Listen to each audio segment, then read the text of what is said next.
they can hear you. Say hello. Okay. Hello. Everybody, this is Kendall's voice. We're really teasing this out. We're like, you get a little bit at a time. Just a voice. Yeah. No pain. That's okay. I feel like a 90-year-old man trying to operate this iPad on stream. I Beep boop bop. I don't even think I have Google Docs installed in here. This is like really good. That's okay. We all know yesterday, 2009 is when I got 2011 is when I got my computer. So she struggles most of the time. Were you in the other meeting? I think I forgot to. I was. No, I think I forgot and to then, say this one. and then like it went and it was like, this person did not answer your call. And I was like, oh. No. I was like, okay, whoops. You know what? My bad. It's okay. What's your iPad? What kind of iPad? So I just got it. It's Oh, yeah, it's the iPad Air. oh, Like the that thing's 13. big. Yeah, it is. Yeah, because I have extreme anxiety about printing out my music for gigs. Same. And so I finally was like, you know what? Instead of and I don't have a printer at my house, or I do, but I don't have ink for it. And I know that Yeah. I could just order some, but then like it's gonna run out again. You know? Yeah, and it's expensive. Yeah. You used to print out paper for like shows and stuff? Everything. Yeah. What? Yeah. Oh my gosh. Yeah, I mean, I love it, but that's like wild. It was hellish. It was hellish. Did you laminate it? No. Okay. You weren't that weird. No, I have like 50 clothespins in my just holding it up on your stand. On my music stand. I have like 50 clothespins. So all right, that's pretty funny. Do you have the stream open at all? Or are you just hanging out? Well, I closed it because it was lagging. And I think that part of that was because I had them both open. Oh, okay. Yeah, I can open it though, if you want. Am I in the right chair or the left chair? You're in the right chair. Okay. If you're, what is that? Is that like stage left, stage right? Yeah, it'd be stage left. Yeah. It takes me a second. Theater was a while ago. Well, we're gonna get into it. Okay, so welcome. This is crazy, but yeah, welcome to a damn interview with Kendall Travers. I was like running around my house. I'm like, okay, no, I need water. I need to go to the bathroom. Yeah, I need vitamins. I took my asthma medication. I was like, we're good now. Good. I was doing the same thing.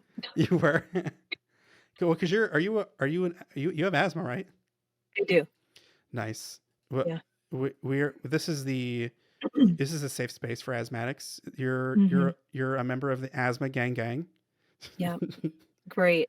Yeah, it's really fun, especially in Colorado. Oh my God. It's actually never been worse. We went to Colorado for like a long weekend for skiing like a couple of years ago, and we accidentally chose like one of the most high elevation places we could have picked. It was Telluride, Colorado, and oh my gosh, we like couldn't breathe the whole weekend. We had like little oxygen tanks. We would like it was bad. We had like constant migraines. I think that's like the one thing that people who've never been to Colorado, they kind of they don't really know, is if they come here and they are in just like a normal sea level state, they can't breathe. My friend came here for like a day and she was just on the couch because they got off the plane and went skiing, and I went, probably shouldn't have done that. No, I remember we got out. Well, first of all, we were lost because we were staying at like this giant like complex. So we got lost trying to get there. And then we got out of the rental car and we were like unloading our bags, and we were huffing and puffing, just like getting the bags like out of the car. It was so rough. Yep. It's a time. It's very fun. Yeah. It took me 6 months to get used to it. I'm sure there were people that like we went to like downtown Telluride, which is just like a small town, like in a canyon.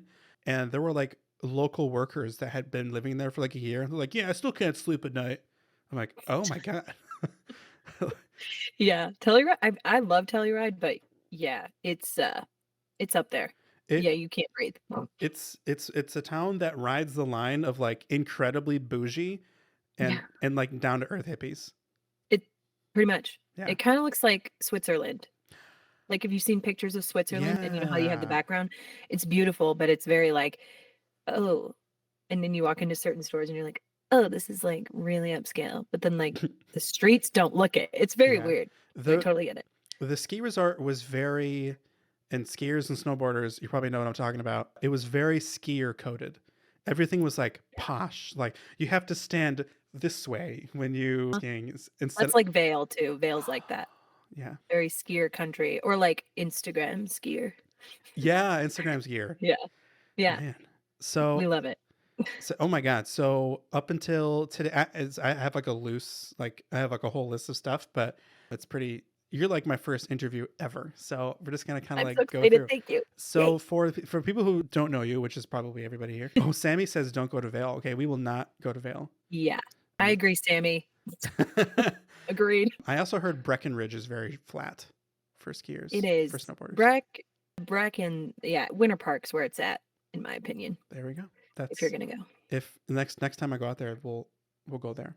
Yeah. Perfect. So yeah, so this is my, oh my god, I think we were talking last night, and I think we came up with, we've basically known each other since we've had like consciousness as like human beings. Yeah. It It's kind was, of crazy. so we've known each other since like preschool, which I think was we were 3 years old. Hmm. So it's kind of like, it was like, oh wow, I love the color blue, and like, oh my god, who's this person? My name's Dallas. What's your name? It's Yep. like the same sort of thing. Which is insane to think about, Yeah, but it's great. yeah, I think so. The last time I saw you was like, what was that, like 5 years ago, 5 6 years ago? Oh, I think it's been longer than that because we were talking about my dad. So it was probably 2015. So it's been like 10 years. I can't believe that was 10 years ago. But so your dad passed away Yeah. 10 years ago. Yeah. Yeah. This is 10 years. 10 Yeah. Yeah. Wow. That's great. Because I remember, and we've known each other for such a long time, but like we basically like didn't really see each other because we went to Hmm. like part of elementary school together. I don't, did we go to middle school together? We did. Okay, Yeah. middle school, and then you went off to like a performing arts high school Yeah. for that, where you were thriving over there. But yeah, so that's kind of where we like parted separate ways, but we grew up in the same neighborhood. Yeah. So we So were cool. yeah, so we still saw each other every once in a while, but it was just like a thing where we were both kind of on our own like musical paths. Yep. And we would just like cross every so often, but like, yeah, it's been such a long time. We used to like ride bikes together and stuff. Yeah. We would put cards in our bike Yeah. and the little beads. We'd Yeah. drive around.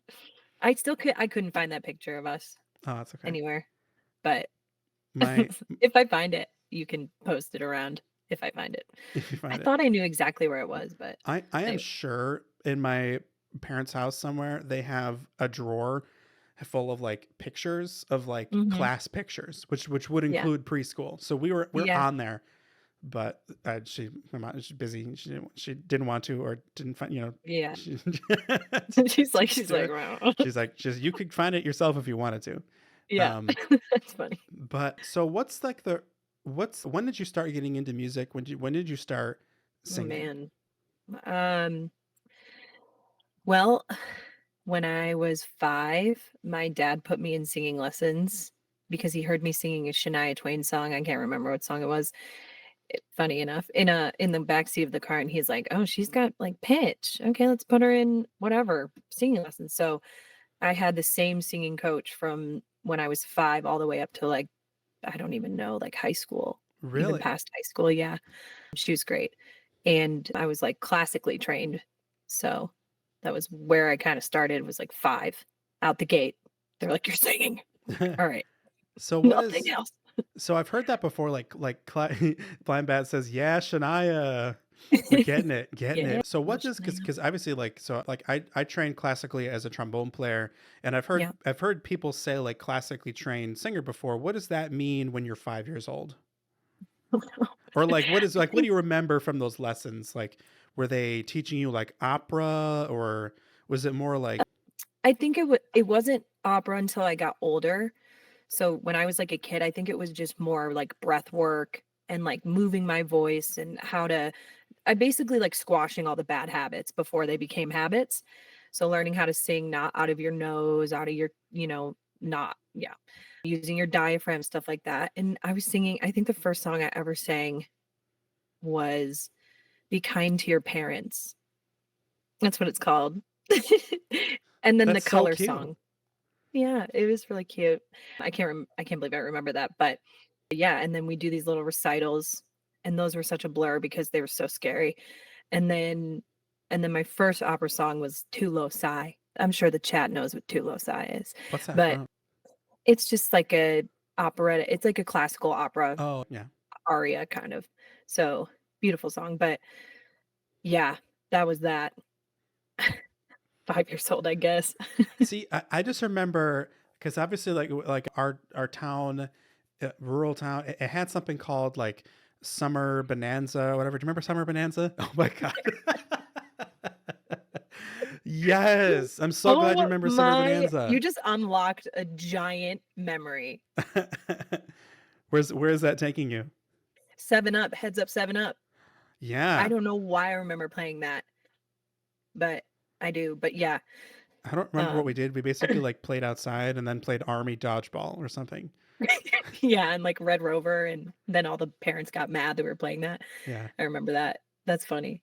Oh my gosh, wow, memory it was like a unlocked. yeah, it was like a day camp for kids or whatever. Yeah, Called summer. They had like activities. It's probably just like my kid isn't in school anymore. Please take them away from me from the yeah, hours of like 9 a.m. to literally, 4 p.m. for, like, all week. Yeah, Don't bring them home. it Yeah, was hype though. I remember there were like really fun games and like mhm. yeah. But even geez, so even back then, like my earliest memories of just like going around downtown, I remember like just seeing you like sing at events.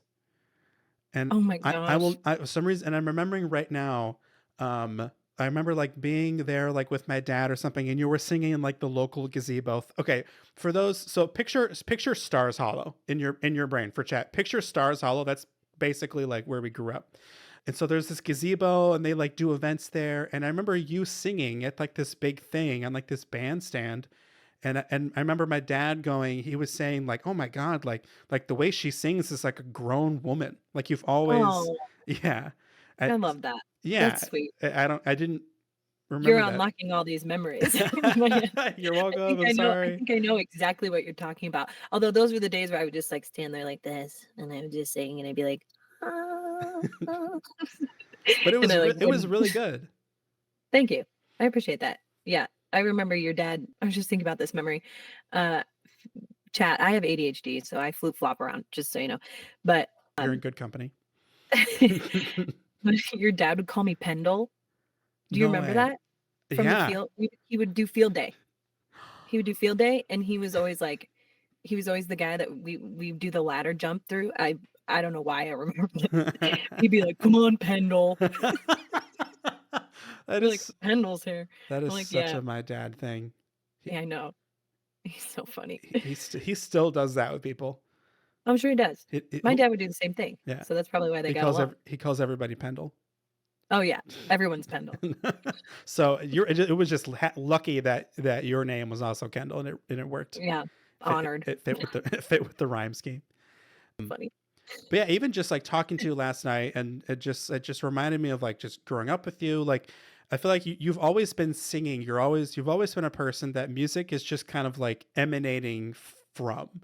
Like music is just kind of like a part of who you are, and it's just always just flowing through. I don't know. Yeah, yeah, I think a lot of it is, I give a lot of credit to my parents just for kind of pushing me to always do it, and it just became something that it's kinda like sports, I guess, as a kid, right? Like, you put your kid in sports, you notice that they're really good at hockey or whatever, and then they kinda just keep doing it, and then I realized, "Wait, I actually like this?" As I got older, and so it just was cool to kinda get out of classical music and kinda move around and see where I fit and what my voice could do, and it's never ever gone away. So, it's, like, never been something I've strayed from, which I'm really grateful for, so, yeah, I don't know. I feel like music has always been a part of your life too, though. it really has like the even before consciousness, I like watching some like our chatter alter egg says high midi chlorian count. Are you a Star Wars fan? Star Trek, sorry. Oh boy. So but I okay, know. just really quick because it's I guess important. I'm leaving now, right? No, it's okay. It's okay. It's okay. So really quick. So the midi chlorians that exist in all things, Yeah. and Jedi and Sith have a higher count of like midi chlorians that allow them to use the Force, which Okay. is an all-encompassing idea and concept, and and so they're making a and like MIDI keyboard MIDI connections. So Oh, got it. you had a high MIDI chlorine count. Got it. Sorry. That was a good one. That was funny. That was a good one. MIDI. MIDI, yeah. That totally that totally derailed what I was about. I think it was about about my me being Yeah, yeah, kind of like yeah. similarly like musical from the get go. There was a family video of like my first like Christmas when I was like could just like barely crawl around, and we were watching. It was like probably about 10 years ago or more, but we were watching these like home videos, and it was like first Christmas. Like my sister was older, she had like a dollhouse or something, and inside that dollhouse there was like a fireplace that when you like hit the little, there was like a button that was like a heart on it, and if you pressed it it would play music. Oh my gosh. And there was just like this thing, like I would just keep hitting it over and over again, and then I would play it, and then I would like kind of crawl away, and as soon as it ended I would just crawl back and like hit it again. You're like, "Eh." Yeah.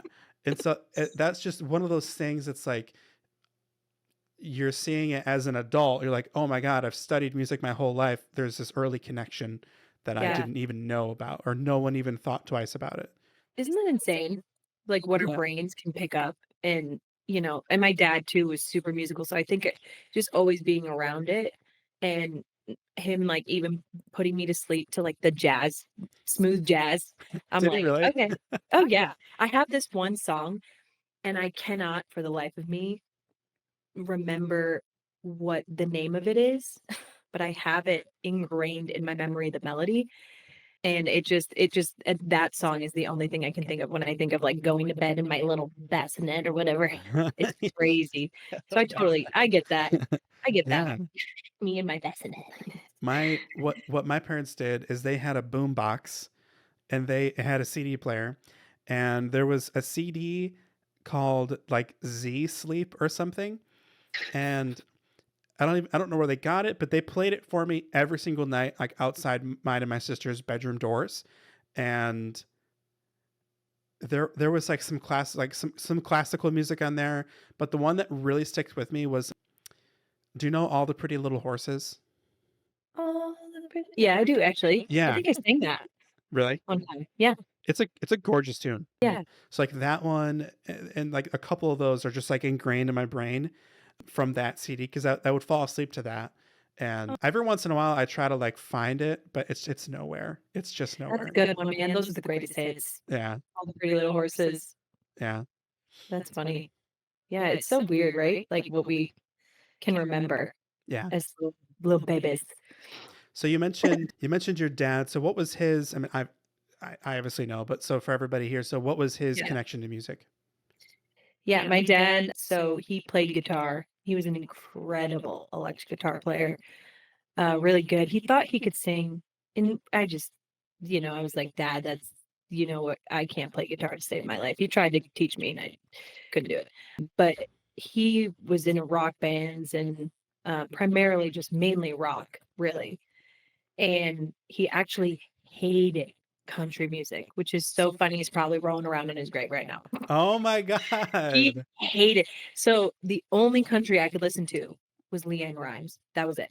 So I don't even know my who that is. influence I yeah, my influence of or Martina McBride, those were the only 2 I could listen to. Other than that, he was like, "This is garbage."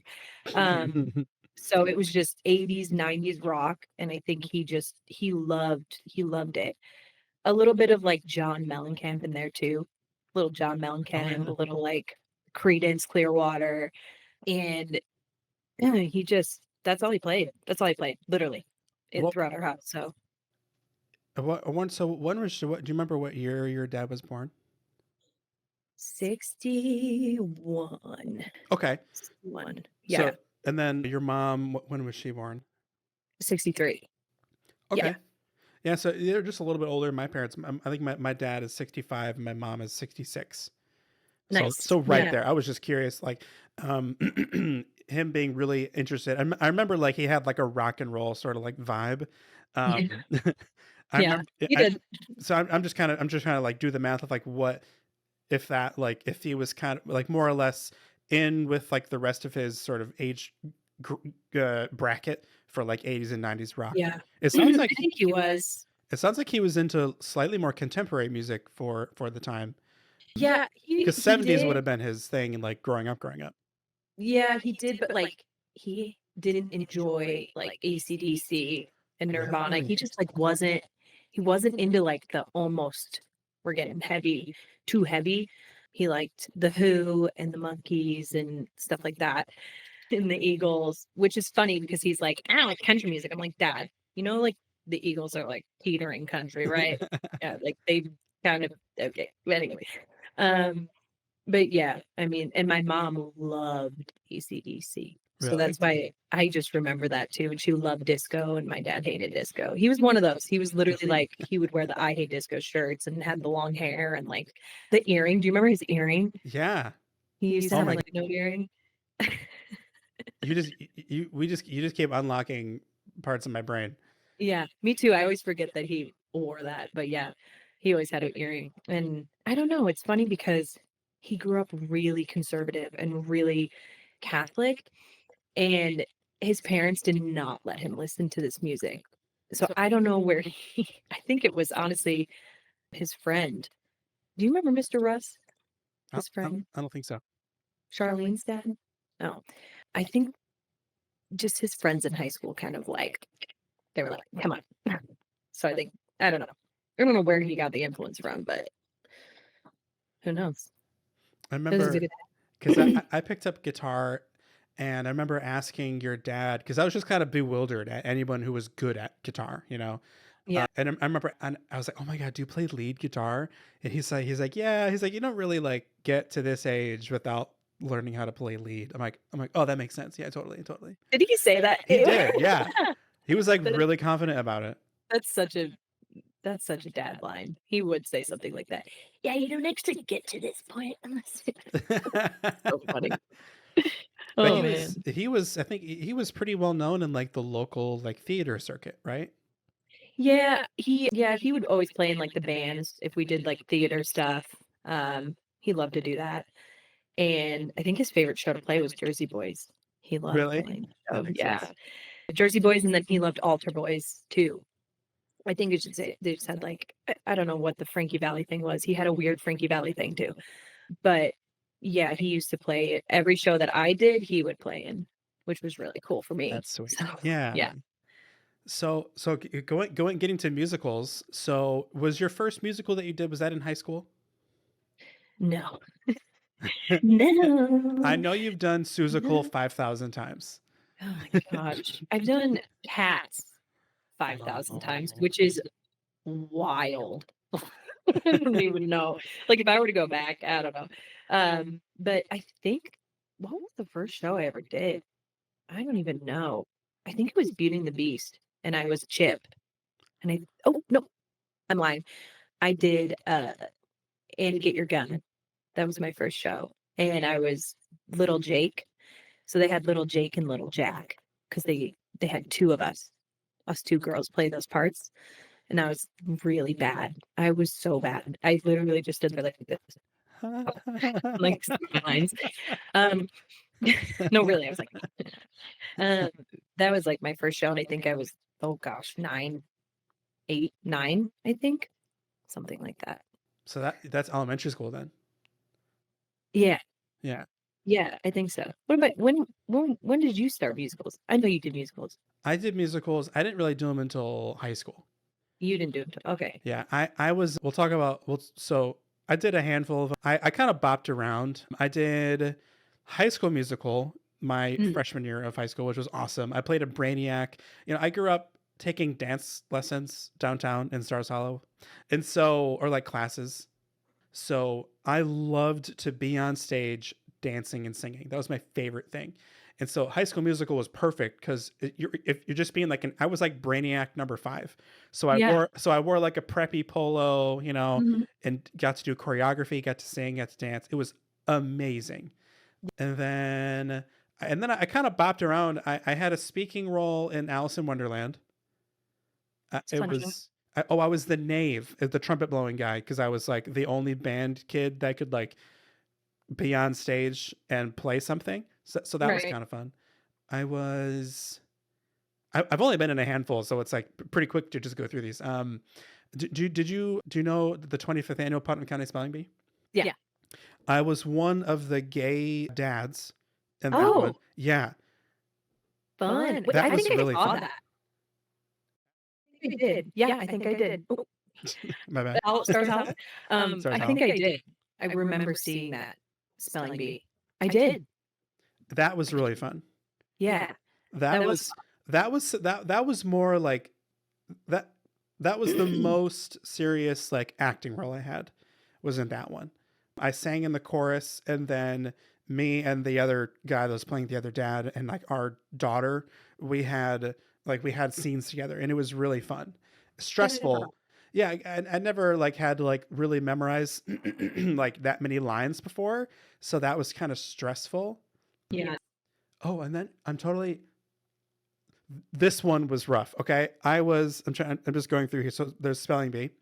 And Yeah. then I think my senior year, we did, it was like a brief one. It wasn't like the main thing. Schoolhouse Rock. Oh, I love that show. And I love that I show. was the conjunction junction man. Yep, that Yeah. makes a lot of sense. Yeah. I like that. That's And funny. to this day, I still do not know the words to that song. Oh yeah. Well, that's kind of the point, right? It's Conjunction. the education system failed me. Yeah, conjunction junction. That's funny. I I remember the choir teacher had like the lines on a card in the pit, and he was like reading them to they me. were like they Yeah. were like, tell us. Sit your line. It was bad. I'm really bad at memorizing. That's Really. probably my biggest weakness. I love my iPad. It's That's bad. good. Yeah. But Like lyrics. yeah, so I did a couple musicals, couple plays, everything else. I did lights. I did theater tech. I like built the sets. I was like a spotlight operator for Beauty and the Beast. So I was in the pit for when we did Chicago. That was cool. Y'all did Chicago? Yeah, that was Mm, that. I think that was the big one. My graduating senior year, sweet. because we had a bunch of girls that could sing and dance, and we're like, we're doing Chicago. Chicago. Yeah, Put them in there. right. We need to hear what is that song where they're all on the chairs and what is that song? The jazz psh, pop sis whatever. You know what I'm talking Lip about. shits. Let's do legends. Chat, help us out here.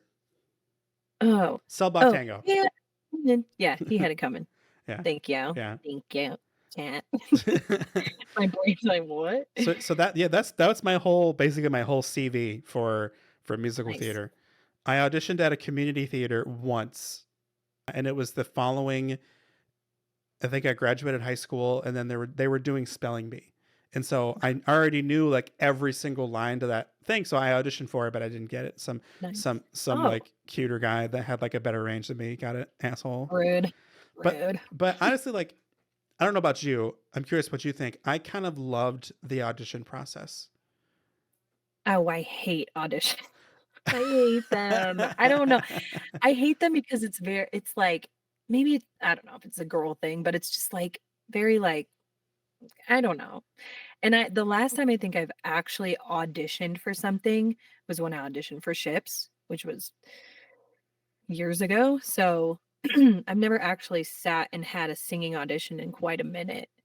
But theaters, I guess different. I don't know. I think I've never thought about this, but because like trombone auditions, those are the worst, you know? I think Yeah. what it was is the commitment of having to be in the musical is unbearable, but just going and singing in front of like 20 people was awesome. And they're like, "Got it." You're like, "Okay, thank you. I just wanted to audition actually. Okay, bye." Yeah, I'm like, okay, You're mate. like, yeah, no commitment, sorry. So Oh yeah, man, that's funny. That's funny. So like Yeah, I don't what was your know. favorite musical? You obviously, I mean, you probably have been in a lot of them, but do you remember like what your favorite one I was? loved Les Miserables. I liked being in that. I was in it twice. First time I was Cosette, which means I was in 2 scenes and then died, basically. I didn't die, actually, I lived. I was one of the only characters that lives, but I don't come on until, like, the very end. So I just sat backstage and I don't know, I didn't enjoy that. But I got an opportunity to do it again, and I was Eponine, which was really fun. I loved that part. I loved singing it. I feel like Les Mis is one of those shows that you don't really appreciate it unless you do it. Unless you're in the show, people are like, "Really? It's, like, so long and da da da." I'm like, "The music." They're like, "Really?" I'm like, "Yeah. Hello." It is long. It is really, really long. Totally understand that. But I guess, like but being in it is where I think I fell in love with it. So You that makes a lot of sense because I have played symphonies that were like 3 hours long, mhm. and it's long, and it is more. It's definitely, I think, more fun to be there and be a part of it and be connected to like your other cast members or the other members Yeah, of the orchestra. I think there's something to that where it's kind of the same experience. I think that's what it is. It's like being on stage with your friends and connecting on a different level, like, on stage, and I did this show at my high school when I was Cosette, but then I did it, like, just community theater when I was Eponine, and both were equally, you know, fun, but I just enjoyed not being at school doing it, right? Because it was, like, more loose and more fun to be in, like, a community theater doing it instead of, like, on stage and you're getting graded for this thing, right? Yeah. So and, like, everyone from high school comes and it's just like, ugh. Uh, but yeah, that's probably my favorite. I really like that show a lot. How many musicals would you say you've been in over the years? I would say probably 50. Oh my God, Yeah. that's so many. I was always in a show or multiple shows at one time. That's I crazy. don't know. I It is insane. Thanks, mom and dad. No, I'm kidding.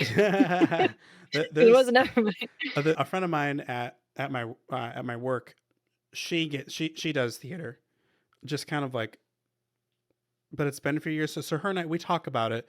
I'm like, oh, because she's thinking about auditioning for a show this summer at like a local community theater, and but it's like when you're in it, it's your entire life. Like Yeah. when you're there, you're learning blocking, you're learning lines, you have scene partners, you're being directed, you know.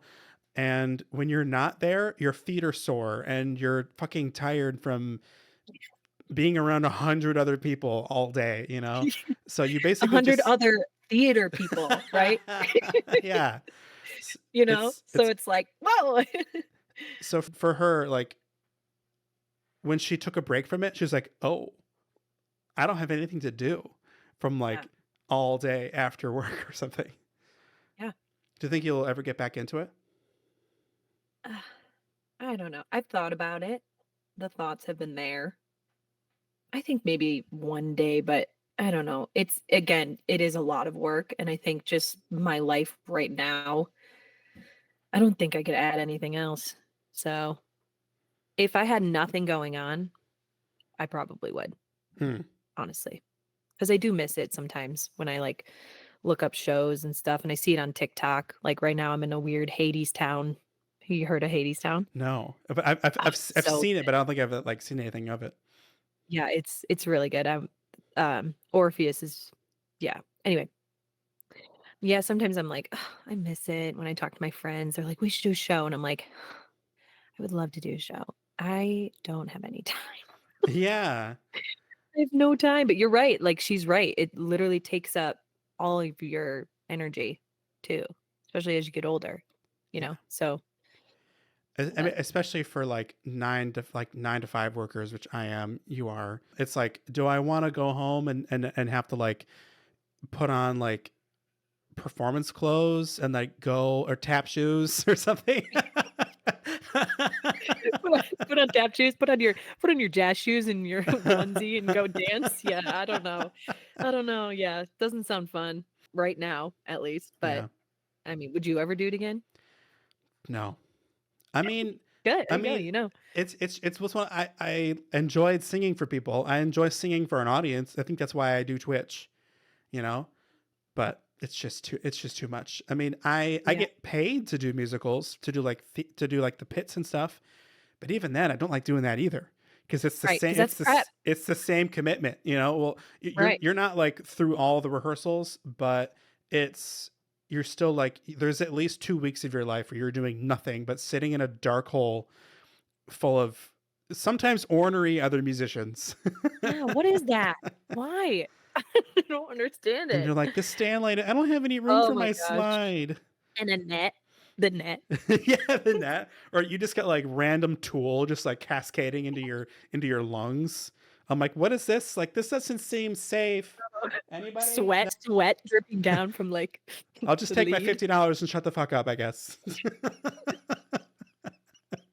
Oh my gosh. Oh, the, like, pit, when they would always when some musicals have I think Seussical has one where it has a pit entrance or, like, a pit what I don't even know what you call it, before the show where the Cat in the Hat would come out and sit on the pit and, like, direct the pit, like, as, like, a bit, and then have to do it during intermission too, and you're just like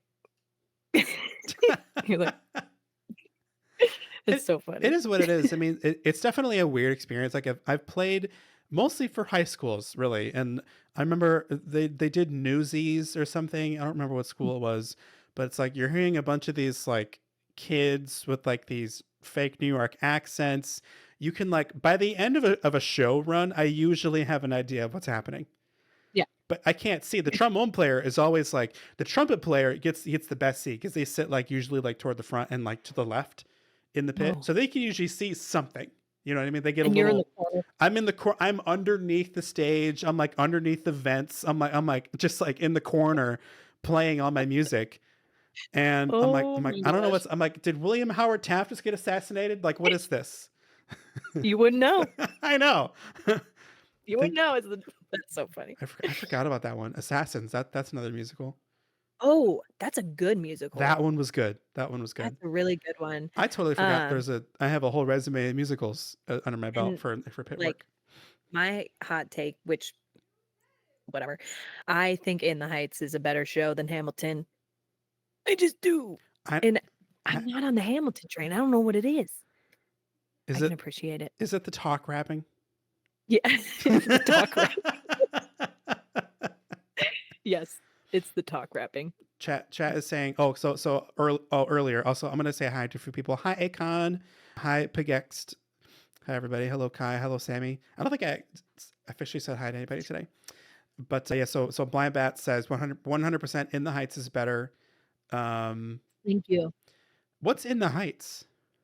It's a show about people that are in Washington Heights that are from the Dominican, and it's basically just, like, a bunch of different stories about how they're all just, like, making it and doing things in the Heights, and it's about winning the lottery, like, the whole show is about winning the lottery, and then at the end, the grandma ends up winning the lottery, the abuela, she's, like, the abuela of the city pretty much, and she wins, and 'cause the whole show is pretty much talking about what they would do with this money, right? And she ends up winning, and then she ends up dying. It's really sad, actually. The ending is oh my gosh, the ending is, like, gut-wrenching, Oh, wow. but it's such a beautiful show, and I just think it's really well written. And then Hamilton came out, and I felt like they just really tried really hard to, like, do that on steroids, and I was like, "It's like a lot. Oh, It's like a lot." I don't know. That's my hot take. there's your That's my hot hot take.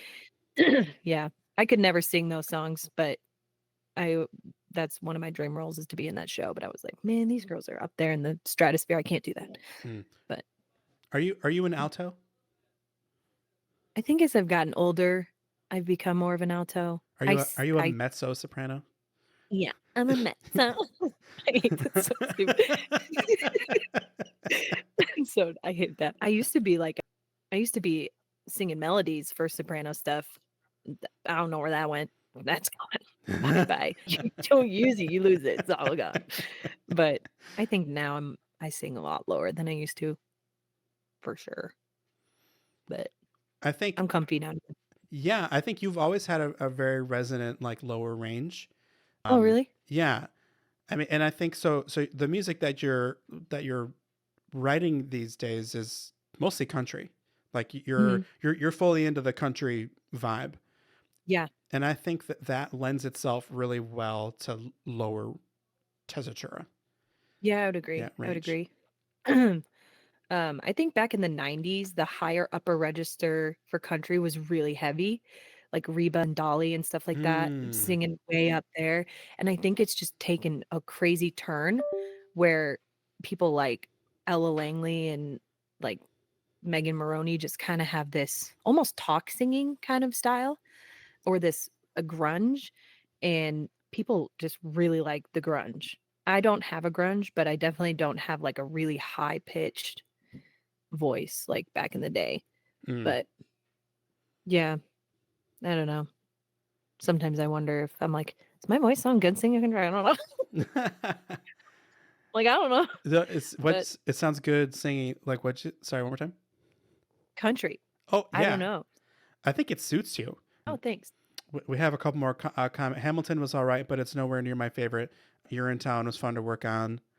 In the Heights, better than Hamilton, says Rahomo. Hi Rahomo. And then they said, "No me, Diga." I don't get that. I don't get the No me reference. diga. Oh, no me, Diga. Okay. You say, I get you, chat. yeah. No me diga. Such a good show. Ugh, crazy. So talking about, so what has been your journey? We're gonna just skip around a little bit because We can hop around. I want to talk about cruise ships. I want to talk about that. Sorry, I was gonna say I have a note here for like college versus like choosing not to go to college, Yeah. but cruise ships just like what you did in college, Yeah, right? pretty much. Yeah. Yeah, So I call it Royal Caribbean University. Yeah, what a time. yeah, Oh, I did go to community college yeah, for like a year, and I did choir, and I was like, "I literally hate studying. I hate this place. Get me out here now." yeah. I think a lot of people So, feel that way. yeah, I don't know, I didn't see myself in a classroom and just going to do that for the next 4 years. My brain just couldn't do it. So and I just didn't have a drive for it. And it's funny because, like, I feel like I was a good student, like, in high school. Hmm. I had, like, a 3 something, I don't even know. And I was an okay student, but I was just, like, really good at memorizing. So I wasn't really, like, registering anything. I was just Hmm. memorizing. And I was like, "If I'm gonna be a doctor or something, I'm gonna have to actually register in order to diagnose people, and that ain't me." So Yeah. so I was just like, "Yeah, there's really no," and I didn't wanna do classical music anymore, and I just felt like that was kinda all college had to offer for me for what I could afford, Hmm. and so I just went to community college 1 year, and I was like, no," and my parents were like, "No, you need to stay in. You need to stay in. You need to be a nurse," and I was like, "I don't wanna be a nurse." That that is a hard job, man. Literally, my dad wanted me to be a nurse, which is wild because he would push me. It's so funny, my dad was weird. Here's an ADHD moment. He he was also an incredible artist Oh. too. Hmm. Hmm. Hmm. Yeah, like, that was really his main job. He was a designer for Chrysler, and he just was absolutely out of this world talented with art.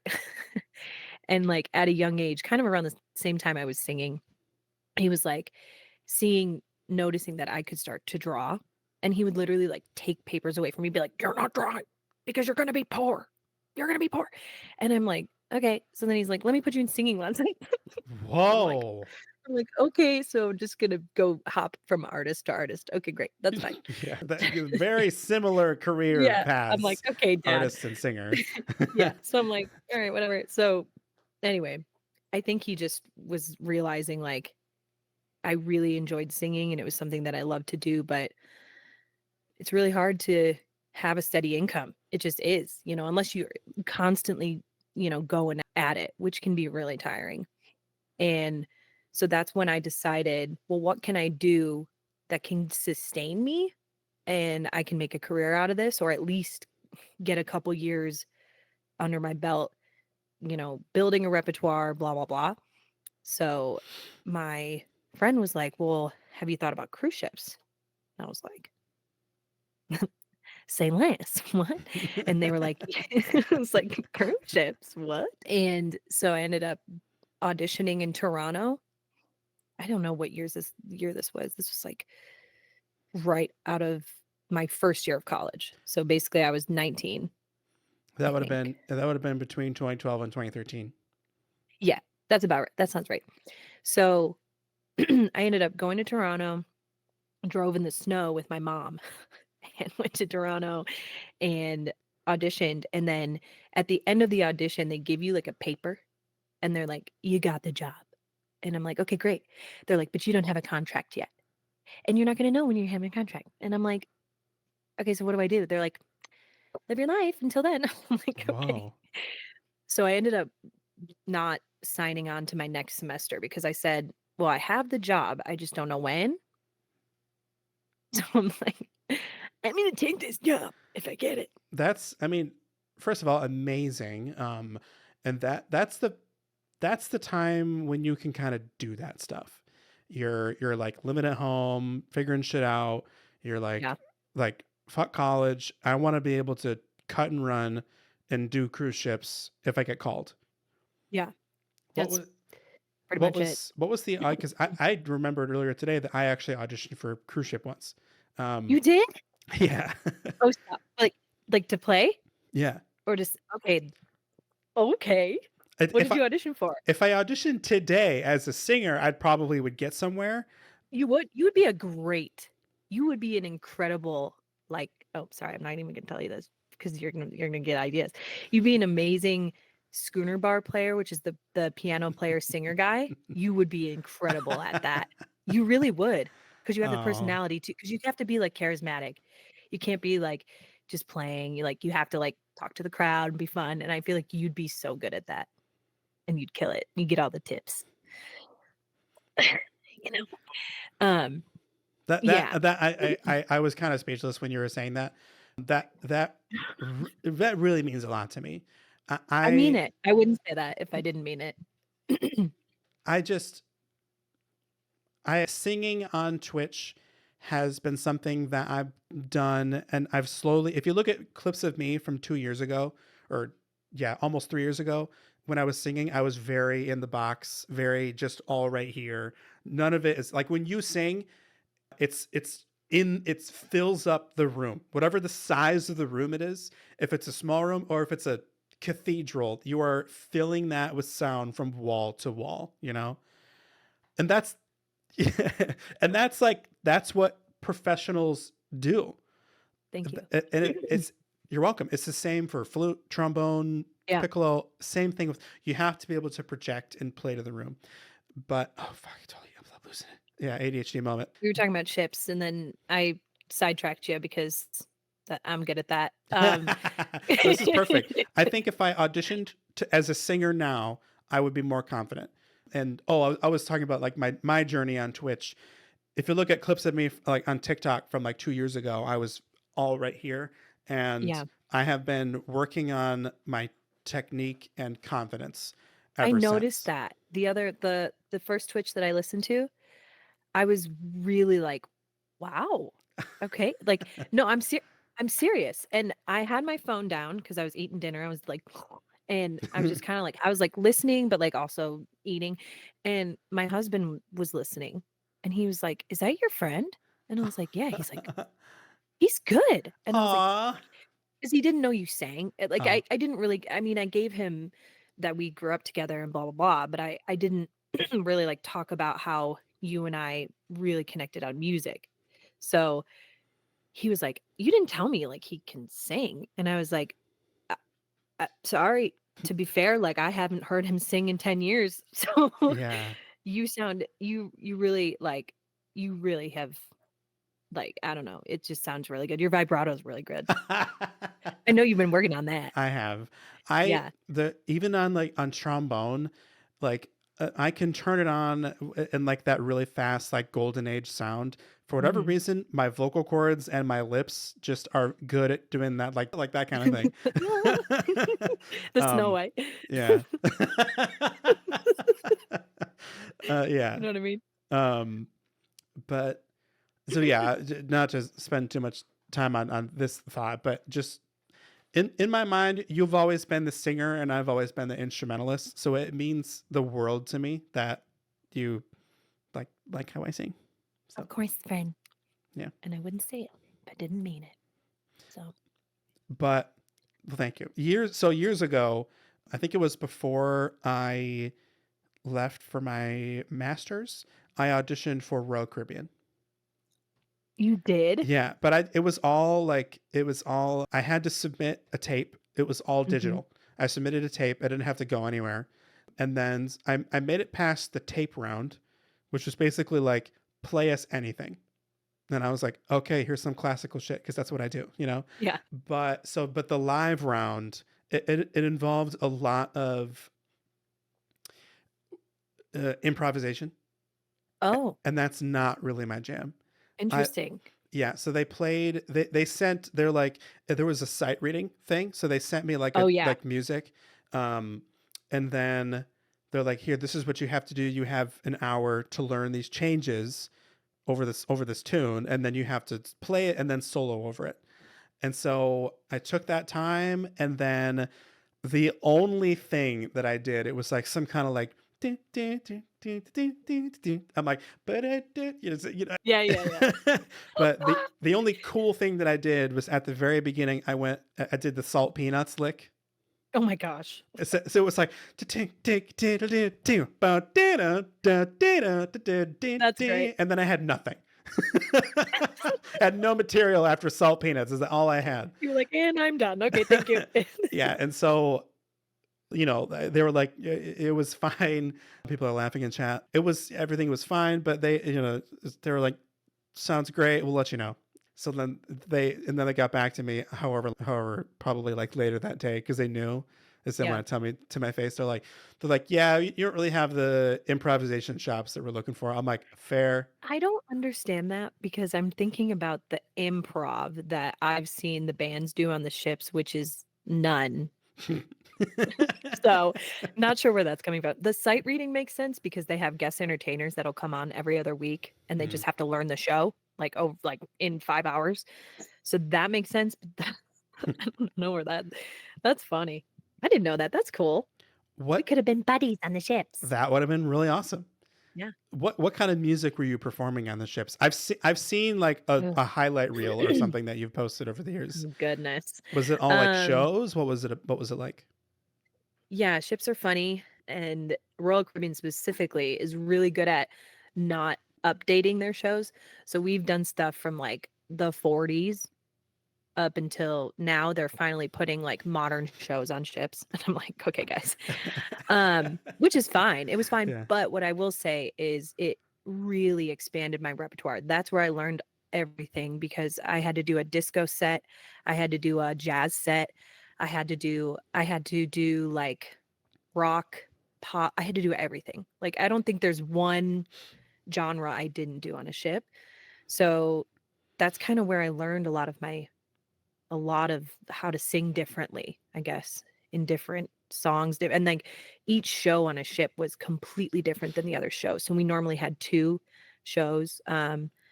I was on smaller ships, so we didn't do any of the musicals. We would do, Mhm. like, shows they put together, and they're usually just medleys of, like, John Williams stuff for, like, a little bit, which is, like, the band, and then they would put, like, the singers in there, and then we'd do, like, Ella, and then we'd move into, like J-Lo. It's really random. No, I'm Wow. serious, it's really weird. Just like It's potpourri. there Yeah, it really is. And, like, they're like and we had to wear these crazy wigs. I remember I had to do Madonna.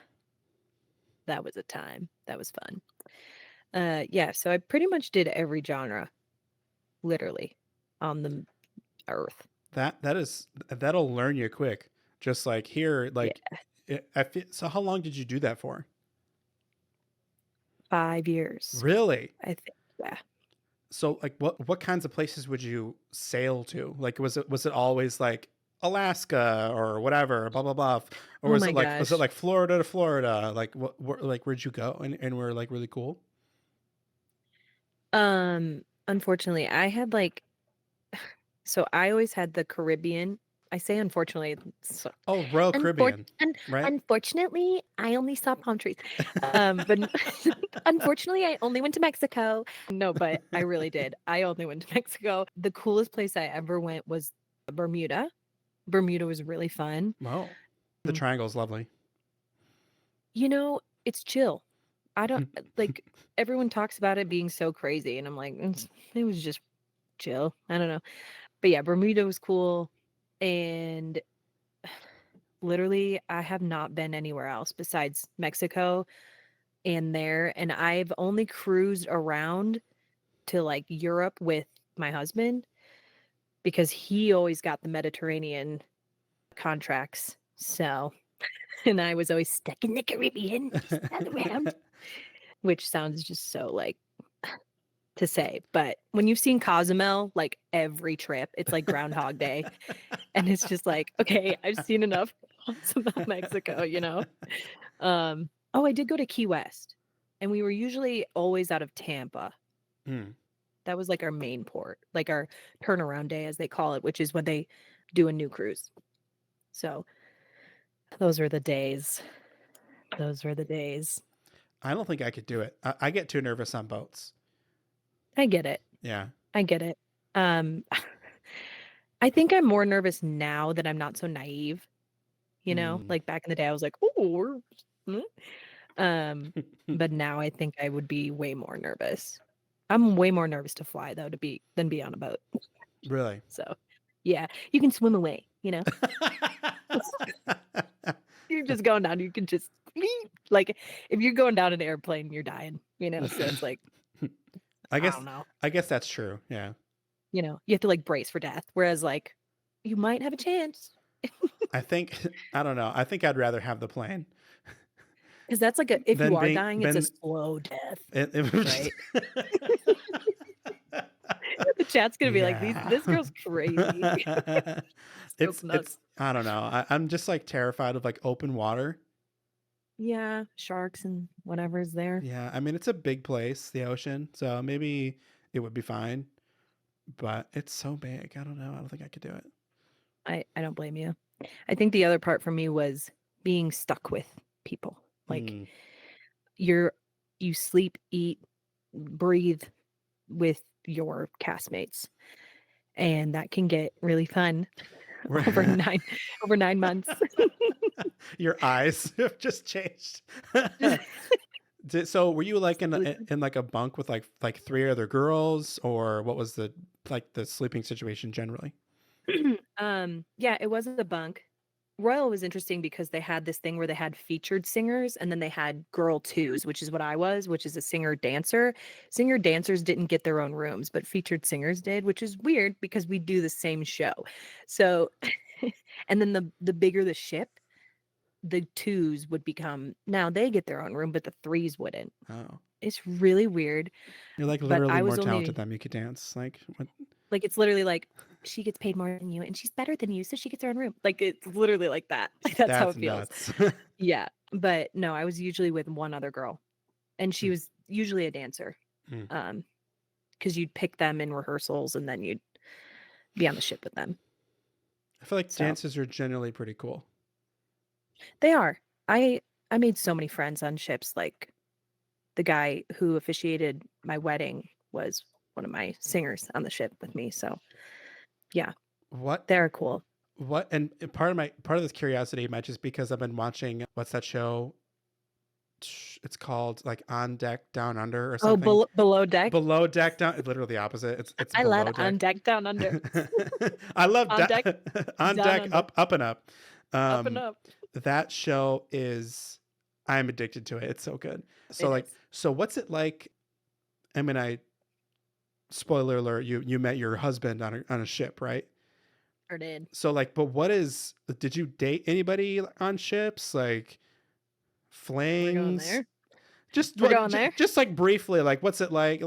Like do you see each other for like a 90-day contract and then you never see each other again? Like Yeah, I guess it depends. So if you're married, you can contract together. So Oh, you usually go on the ship together, you leave together. If you're not married, you have to file some, I can't even remember what it's called, but you basically file like you're a couple. And then they hope you just pretty much hope and pray that you get on a ship together. wow.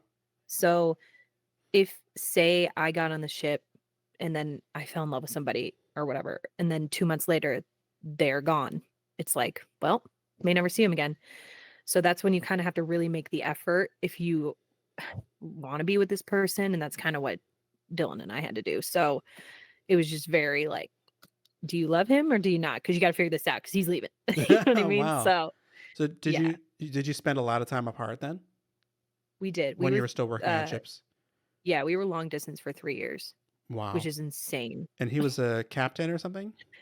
No, he was a environmental officer. So he literally Oh. dealt with the shit.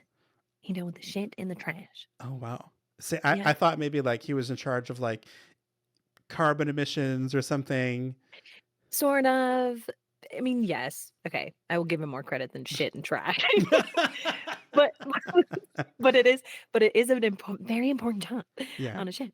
Um, and it was just him facilitating all this. So the chat's probably like, No, they're "What? laughing. Okay, good." Um, yeah, so he did that, and then he left after he met me, and then he went to corporate Royal Caribbean. So Oh. he ended up doing more corporate side auditing and stuff like that of ships. Hmm. So yeah, kind of crazy and wild, but Yeah, here we are. I have always thought that it was so cool that you did cruise ships. It's just like it's like the most adventurous thing you could do. Yeah, I mean, I grew up really fast, so I think ships was just perfect because it was Mhm. in the middle of all that crazy crap going on in my life, and it just gave me something to look forward to because I was like, "Well, I know I have a job and it pays really well, and I don't have to pay for anything, and this boat just takes care of me," which is, you know, like the military without all the other things, right? So, yeah, it was a really, really good job. Some people just keep doing it and keep doing it, but I don't know, I met my person and I was like, "Okay, I think I need to, like, settle down," you know? That's yeah, totally. So, yeah, here we are. But thanks, yeah. We could have been cruise bunnies. It would have been cool. It would have been cool. That's so dumb that they made that's dumb. I'm just thinking back, I'm like, they never ever like, whatever. Look, Anyway, maybe I was really bad. Who knows? no, that's definitely not true or the case. I mean, I could But play the trombone, but like soloing and the, I have confidence to do it, but I don't know what I'm doing all the time. So, fair. Me too. Same. Also same. Yep. um, so I want to get into like some of the different areas that you've lived, and then I want to transition into playing one of your music videos. Oh my gosh. Is this okay? Should we Okay. do this? I was gonna, Yeah. I was gonna do the diner one. Okay, we can do that one. Okay, I watched both of them, and I was like, I Okay. think the diner one is like Yeah, that one's more fun. more fun. Yeah, we're not crying and depressed. Yeah. Okay. Yeah. Oh, we'll get That's there. good. Don't worry. Oh, perfect. Race your little heart. We will get there. Oh, right. Okay, so Favorite. going on a field trip to the music video scene, and this is broken now. Oh, don't we love that? We lost you. Well, we can still hear you, but I can't see your face on here anymore. Oh. Just on stream.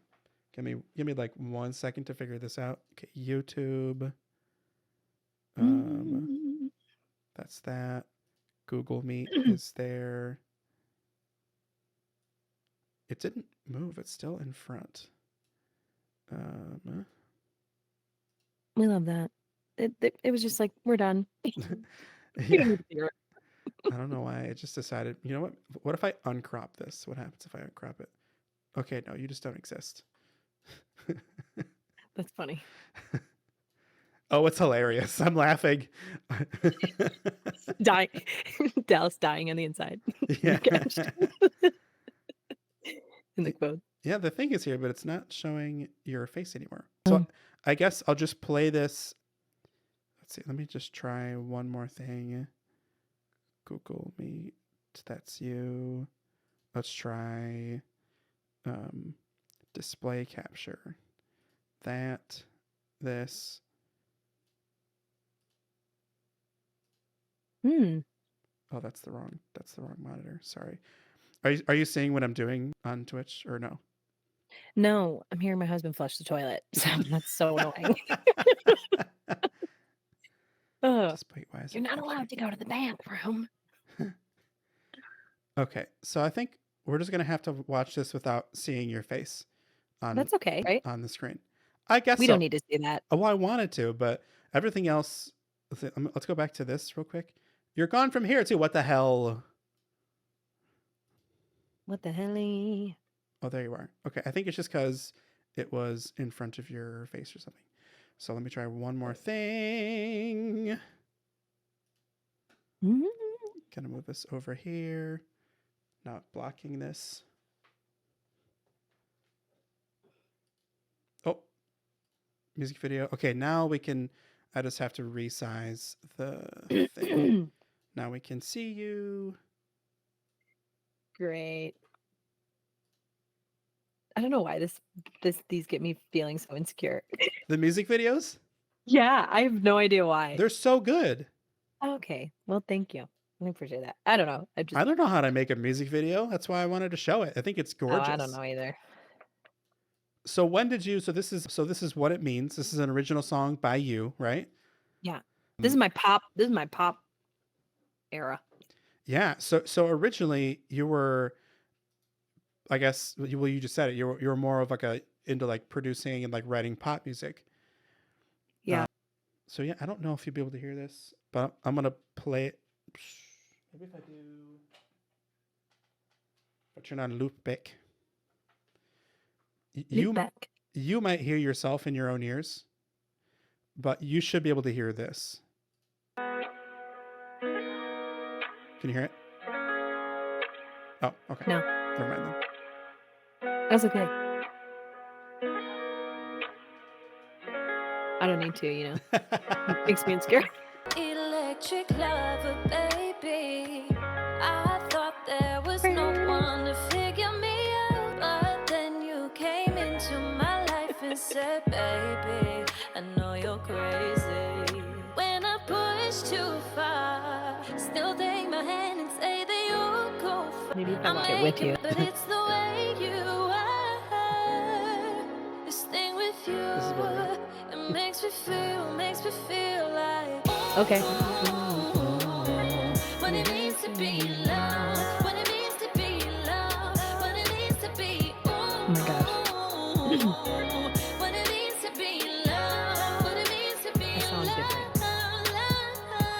There's so much I could say, baby, to tell you I love you. Do you have the time to sit here and listen? What's on my mind? This video is gorgeous.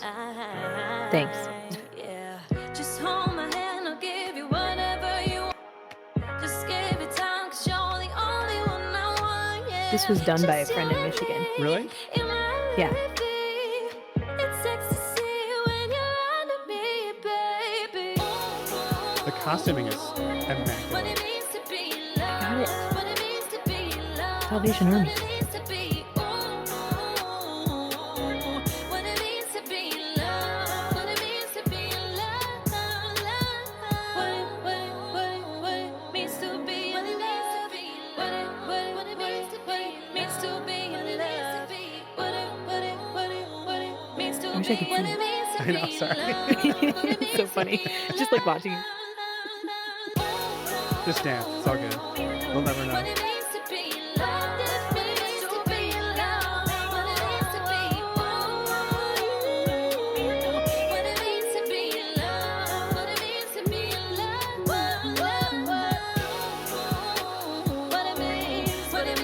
loved, what it means to be loved, what it means to be, what it means to be loved, what it means to be Okay, now you're back in your regular outfit. He's handing you the rag.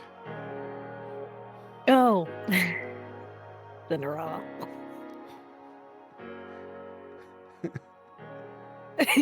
You are so cute in this video. Oh, thank you. Yeah. Nah.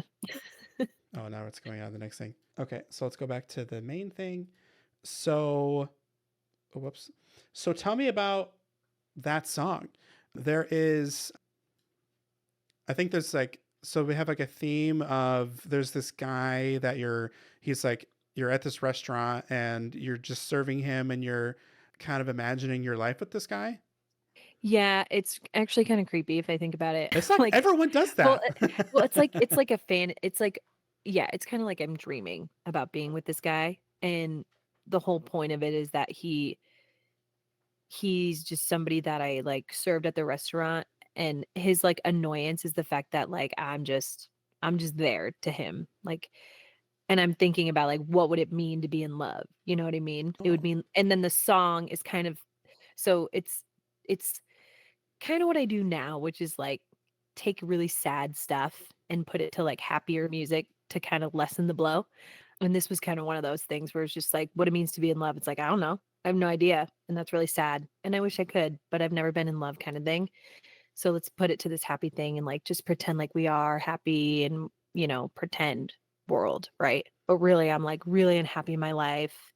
And that's like, it goes back to that place where I'm like, I wish, but I don't have it kind of thing. so that's like grounded in your like life experience, or this is something you just kind of made up as a So concept for the song?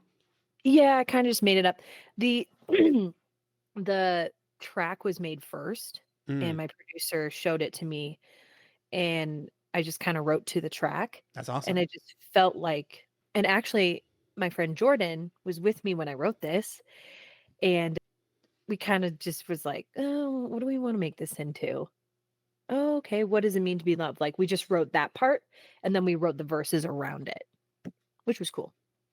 But that was like not that deep. You know what I mean? Like it Hmm. wasn't, it was just like, oh, this is catchy and I want to make something really catchy, but also kind of like gives some emotion of what I'm feeling at the time. Um Yeah. To me, what it sort of felt like, as because I was watching this yesterday or today, it feels like a little bit of like in group out group, you know, okay. and Yeah. and I listening to your music, I think that I get a sense of there's an in group and an out group. Yeah. That Yeah, does that resonate with you? Yeah, it does. It's funny you say that. It does. Yeah. I can elaborate more on that with other songs Sure. probably, Yeah. but than that one. It's I was I think the main theme of the video is that concept of just like seeing somebody and Yeah. fantasizing Yeah. that you're in love with this person. I think everybody does that. I think Yeah. in that sense, it's extremely relatable because everybody has done that. Yeah, Um, and I felt like at that moment in my life, I was writing primarily, and this is just me being honest, I was writing primarily for the ear. I wasn't really writing for me, and I you can kind of hear it in my music, I think at that, and I think maybe that's why I'm so insecure about it, actually, now that I hmm. think about it. We're in a therapy session now. Welcome to therapy Yeah. session. Welcome to therapy. So I think it it wasn't really that cathartic to write back then Mm. because I moved to LA. Ugh, and sorry, no offense to anybody in the chat who's in LA, but I think for they'd probably me, agree. yeah, the experience just wasn't it for me, right? And I was making music for the wrong reasons there. I was making Mm. it for vanity purposes and to just like have something be a hit or whatever. What And go ahead. I think that's why people move out there. Yeah. They move out there for vanity. They're like, I'm gonna be the next fucking amazing person, Yeah. and I'm gonna do this, and I'm gonna make it big. That's just like that's been the model since like the California Gold Rush. It's like, it's like I'm gonna go out there and I'm gonna be amazing. You know, it's like I'm gonna obviously make something of myself. Yeah, like that. Yeah. we're gonna pan for gold. We're gonna pay for gold in the California. Okay. So, but Okay, John. okay, Pappy. Okay. So I think that that's a universal thing. I wouldn't knock yourself at all for going out there and doing that. I think that it's okay to be in a place in life where you're finding yourself. And everything we do is a part of finding ourselves, whether it's the True. most, whether it's the most like, this is my opus, my magnum opus, you know, or Yeah. if it's just like, here's just a fucking song, I like it, listen to it, you know? And a lot of people nowadays, which is so funny, a lot of the songs that I feel like are bigger hits are just like written in 10 minutes. Yeah. And there was not a lot of thought put into it because it's catchy, but it does something to somebody somewhere, right? And sometimes the most like well thought out, really deep, intense songs people don't like, or not don't like, but they aren't as popular, right? They're not as mainstream, blah, blah, blah. So I think at that point I was writing for the mainstream. I think Empty was like the first song where I kind of pivoted and I was like, actually, Kendall, let's write for ourselves. you know? That, yeah. Uh yeah. That one, and we're gonna cover like the subject matter for that video too, you know. We can play it on the stream as well, but that definitely fits into to your album, that whole vibe. Yeah. Yeah, that's where I first started to really be like, why are you doing this? You know, why did you move here? You didn't move here to just, write hits to get famous because you're deeper than that, right? And I felt so much. So I was just like, why am I not writing for me? It doesn't make sense. So, yeah. From the realization of that, what you just said, between that and moving away from LA, what's that like? What's that time frame? Did you move out? You're like, obviously it's complicated. There's a lease involved. There's whatever. But like, Yeah. so were you basically like, the next chance I get, I'm out of here? Yeah, it was well, actually it had to do with my husband. So I knew he was never going to move to LA. And he never really wanted to tell me that because he was just trying to not hurt my feelings and he didn't know how deep in it I was Yeah. for LA, but at that point I was like, I'm done. So this was probably 2019, like literally COVID was about to happen. Oh wow. And Okay. Yeah. and he was living in Seattle working for Holland America at the time. So we were kind of like moving closer together Is that another like than we were shipping like, or boat thing? yeah. Mm, Yeah, it's another cruise line, but he was corporate, he wasn't on the ships, so mm, he was on the land, mm. and we decided, "Okay, well, you're not gonna move here, so I'm gonna move up there because I can't do this place anymore." And the day we decided that, he came down, and we packed up all my stuff, and I just ended my lease, and, A month a month? yeah, I just Oh, was like, fuck it. There you go.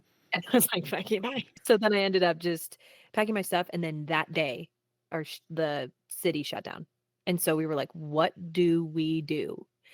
And we were supposed to go up and go to a wedding for his best friend in Napa, and we couldn't do that because they had to cancel the wedding. It was crazy. So we hung out in Colorado for like a month, and then he got a new job. He quit Holland and he moved to North Carolina, and that's where so it was kind of like 2019 ish, Wow. where I was like, bye, Yeah.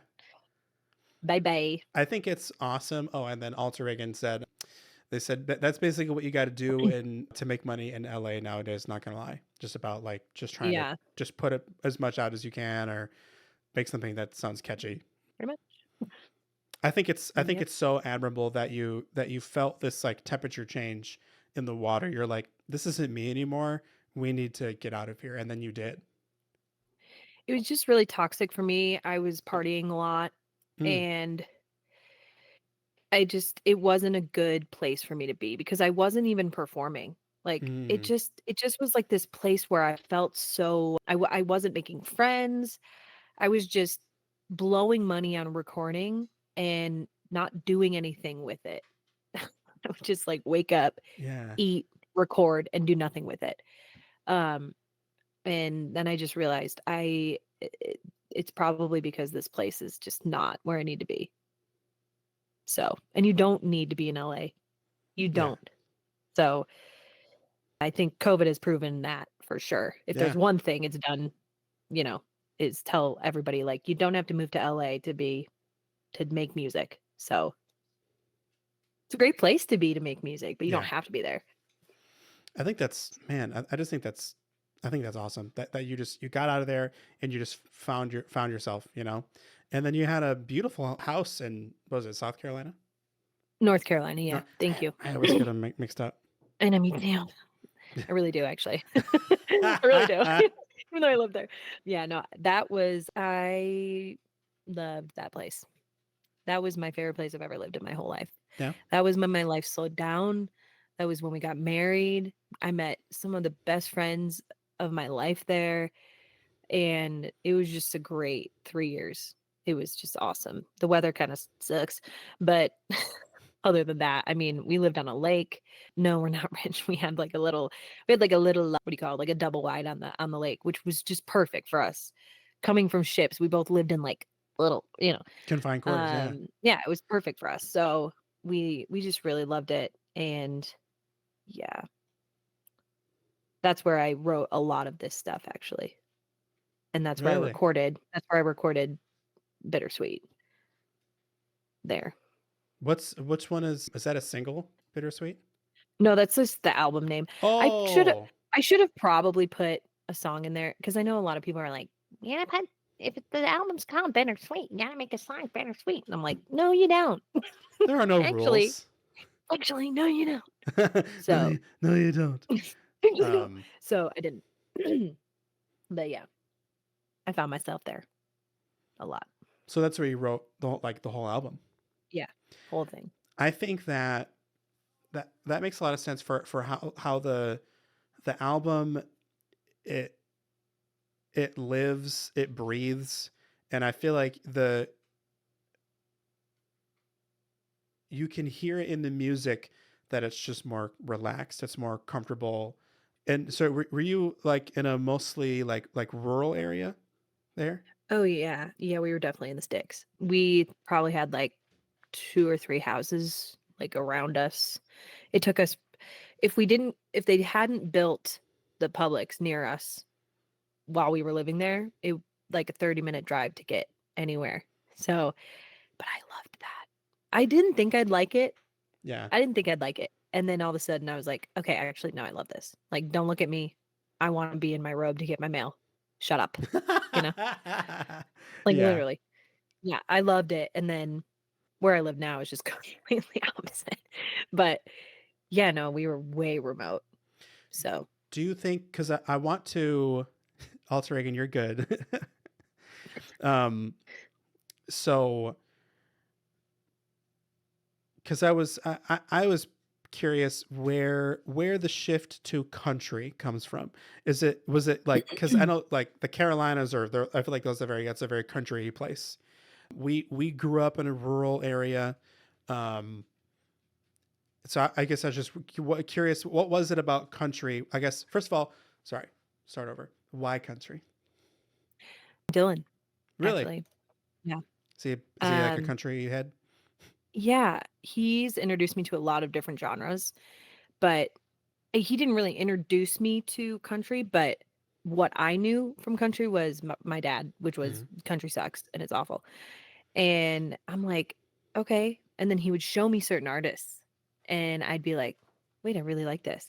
And this was back when we started dating in like 2017. So I started liking country more and more and realizing that there's more artists than just Leanne Rimes and Martina McBride Yeah. out there. Who were those artists that converted you into liking it?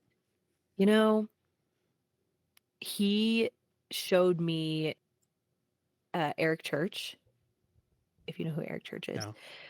But he showed me Eric Church and I was like, oh, okay, this is different. And then it started to become more pop, I think, with like Carrie Underwood and stuff. And then he showed me Morgan Wallen. And obviously he changed the game with country. Like he has completely, in my opinion, has completely transformed country into what it is now. And, you know, music evolves and stuff. People will say it's not country, but it is, in my opinion, because, you know, it's about your roots, but it's about what are you singing about? It's the heart behind it too, right? And that was kind of what I was trying to not do, is be like fake country or whatever. Yeah. And that was really hard for me, was being like a girl from rural, what did you call it? Hello? What's it called? Our town? Stars Hollow. Stars Hollow. Yes, our town from Gilmore from Girls. Star Yeah. Wars. Oh, from Gilmore Girls. Oh yeah. Oh my gosh. Duh, Kendall. So yeah, like being from Stars Hollow, uh, it- it's like it doesn't. You don't have to be like in Texas, and that was something that I just kind of realized over time, was you can be quote unquote country anywhere, Yeah. and breaking that stigma, I guess, is like that was the hardest thing for me, putting out country. But Dylan was like, it doesn't matter. Like, Yeah. do what you like to do, sing what you like to sing. And I noticed every time I would write, I would just lean country. It Mm. just would. So I'm like, oh, this would be a really good country song. And I'm like, oh, then I just keep writing country Yeah. songs. I I don't know. I think I'm a person who has pulled away from country. It's the whole like stadium country thing. It's all about beer, trucks, women, Yeah. you know. Yeah. It's just not my jam. It's just made me fall out of love with I totally with get it. And but the artists like Johnny Cash, Oh you yeah. know, Merle Haggard, I worship those guys, in terms of their sound, their songwriting. I think that there's something just innately honest, Mm-hmm. and it's about storytelling. I think For sure. I think throughout all genres, the best songs are the ones that are like that tell a story and are really honest, down to like who you are, Yeah, 100%. And that's kind of what Dylan's like, you're so authentic when you write. Like the words that you write, are just, they paint something and they tell a story. And I'm like, really? Because I have never really found myself to be a great lyricist. Honestly, I'm more of a melody writer, lyrics later Mm. kind of person. Mhm. But I was noticing as I was like actually digging into my soul, um I was starting to like dig out stuff and and write lyrics first, which was weird for me, because I had never done that before. And pretty much this whole album I wrote lyrics first. So, Wow. which is weird to think about because I never saw myself doing that ever. But I agree. It's about the storytelling, and Johnny Cash. That's yeah. And I get it. I get the beer trucks and girls. Yeah. And there are artists that are like that for sure. But I also appreciate a really good voice. Yeah. Mm-hmm. And country has just some incredible vocalists. They do. Like, Yeah. in not that pop and these other genres don't, but something about certain country artists' voice, I'm like, wow, like you can sing kind of thing, Yeah. So I just appreciate that, in general. I think it's awesome. I think now, how dare you abandon writing writing melodies first songwriting? That's I know, so rude. so rude. I'm in a spot where I don't know where I'm at, because I've only just started trying to write songs, and That surprises me. When you said that to me yesterday, I like thought about it because I was like, I feel like I remember you writing when we were like kids. I've always written music, but it was all instrumental stuff. Okay. I speak emotionally through harmony, through instrumentation, through textures, through sounds and layers, more than I sing through my words. But I'm trying to get there lyrically, and It's I'm hard. it is because Yeah. I respect artists like Bob Dylan so much. Ugh, yeah. He's the first person that I think of. I love that era of folk music, and I don't know if you know like Gordon Lightfoot. Yeah, my husband, yeah, don't even. That's road trips. I That's it. Kendall, That's all we listen to. that just gave me chills on my entire body. Really? Yeah, I worship Gordon Lightfoot. Really? Yes, That's crazy. That's wild. that's what inspired some of my vibrato is him, That makes sense. because I just bathe in his voice. Fair. Honestly, fair. That's crazy that you just said that. anybody else knew who that was. Right? That's why I asked if you knew who he was first, because nobody knows. That's crazy. He's like just That's this. He crazy. was just this Canadian folk legend. That's wild.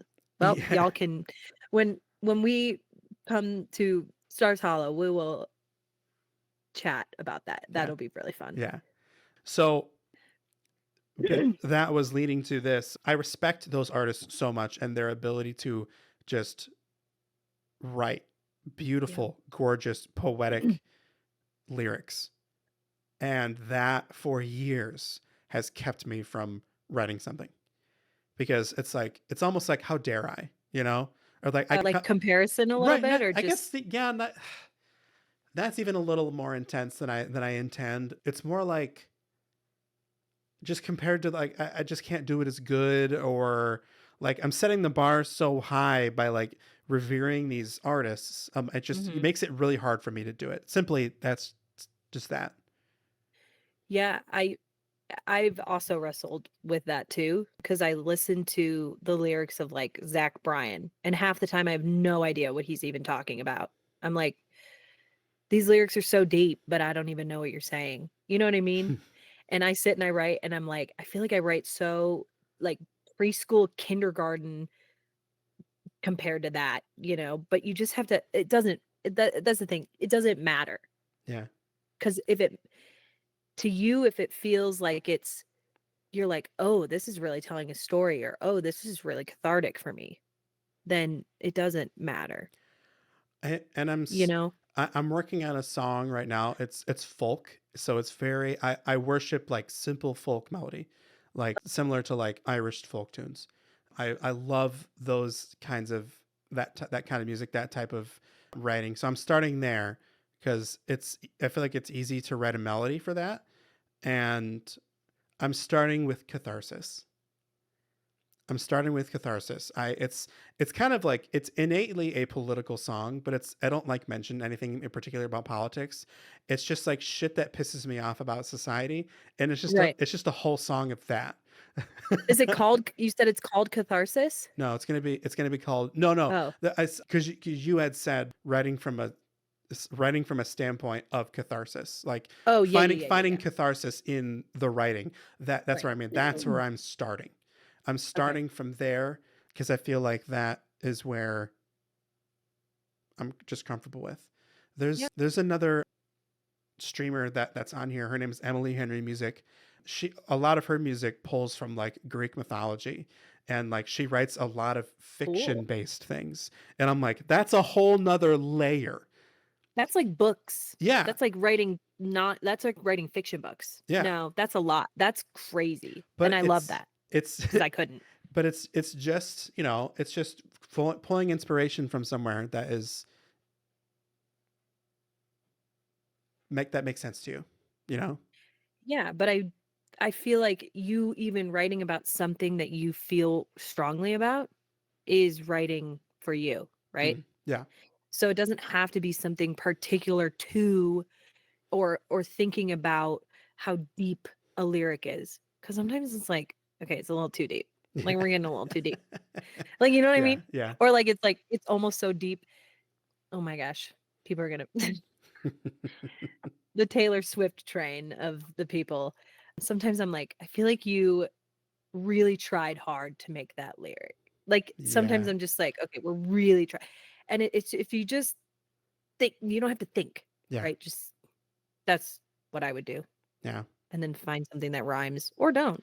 I don't know. That's another hard thing, is like just trying to rhyme everything. It's just like, I'm just like the rhyme police. Yeah. Also, we have to say hi to, this is their Twitch username. You know this person. It is S Watson.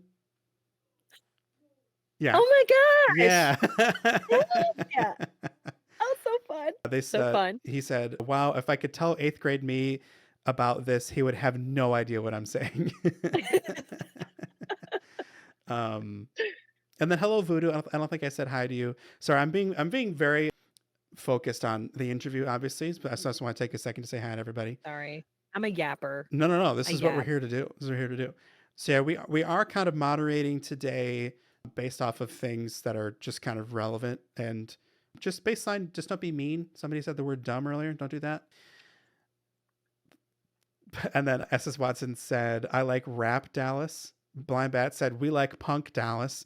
They see punk me. I know punk. I was going to bring that up, but I didn't know where you wanted me to go. I was like, should I bring that up? Should I bring up Dropkick Murphys or no? Absolutely, yeah. Someone said, a question for both of you. Don't you think that we're going to be the last generation to hear Johnny Cash, the Smiths, David Bowie, or the Ramones, etc.? I don't think so. No. I think Yeah. I think that the music and those are all like quintessential generational artists. Like you basically went from like 50s, I don't know what the Smiths is, what 80s, 70s, 80s, 80s, yeah. David Bowie, 80s, Early 80s. Ramones, punk rock. Like I think that everyone's going to be listening for a long time. I agree. I think it's actually been surprising for me. I've seen a lot of like gigs and stuff when we pull out really, really, I guess, old songs, like Journey, anything like older than Journey, even like older than Journey. People that are probably like 15 and younger know the songs. So I've seen that these songs are going to carry over. If it's a generational song, if it's a song that's like that good, that is going to last forever, timeless songs, as they call them, they're going to be timeless. Yeah. No matter what. I just got the chills thinking about like Bohemian Rhapsody. Oh yeah. That song's going to be there forever. It's so unbelievably good. And then like Michael Jackson with Thriller, you know, it's like these are just time things. And then that same person said, I hope. And I don't think I think that future is very solid. I think more and more people are turning to analog music. They're looking for music that doesn't sound fake, you know? Yeah, I think the generation of authenticity has hit us. Yeah. People want to hear real. And so that was kind of why I switched from doing really electric like production on a computer, and I moved and I said, no, I want every single thing that I hear in my album to be live, because I wanted it to be live. Like I could do it live. It was easy to translate, where people are like, how are you going to get that sit sound? I don't fucking know. Yeah. Right. Whereas like I just have real drums. So real live music. That is, man, that is so cool. I desperately want to do that, like sing, write a song, and like be in a music studio with like musicians and do that. It's so cool. Did you take pictures of any of this? Yeah, I think so. I didn't. My producer did. If you have pictures, I would love to see them. Yeah, I can show you them. I don't know even where they are, to be honest, but That's it was okay. on. So it's actually kind of crazy. My producer you can probably hear it on the album, but he's a drummer first. Oh. So all the songs started from drumming, but he plays all instruments. So he's kind of like you. He just plays everything, but he's a drummer first, and any backing vocal you hear is him.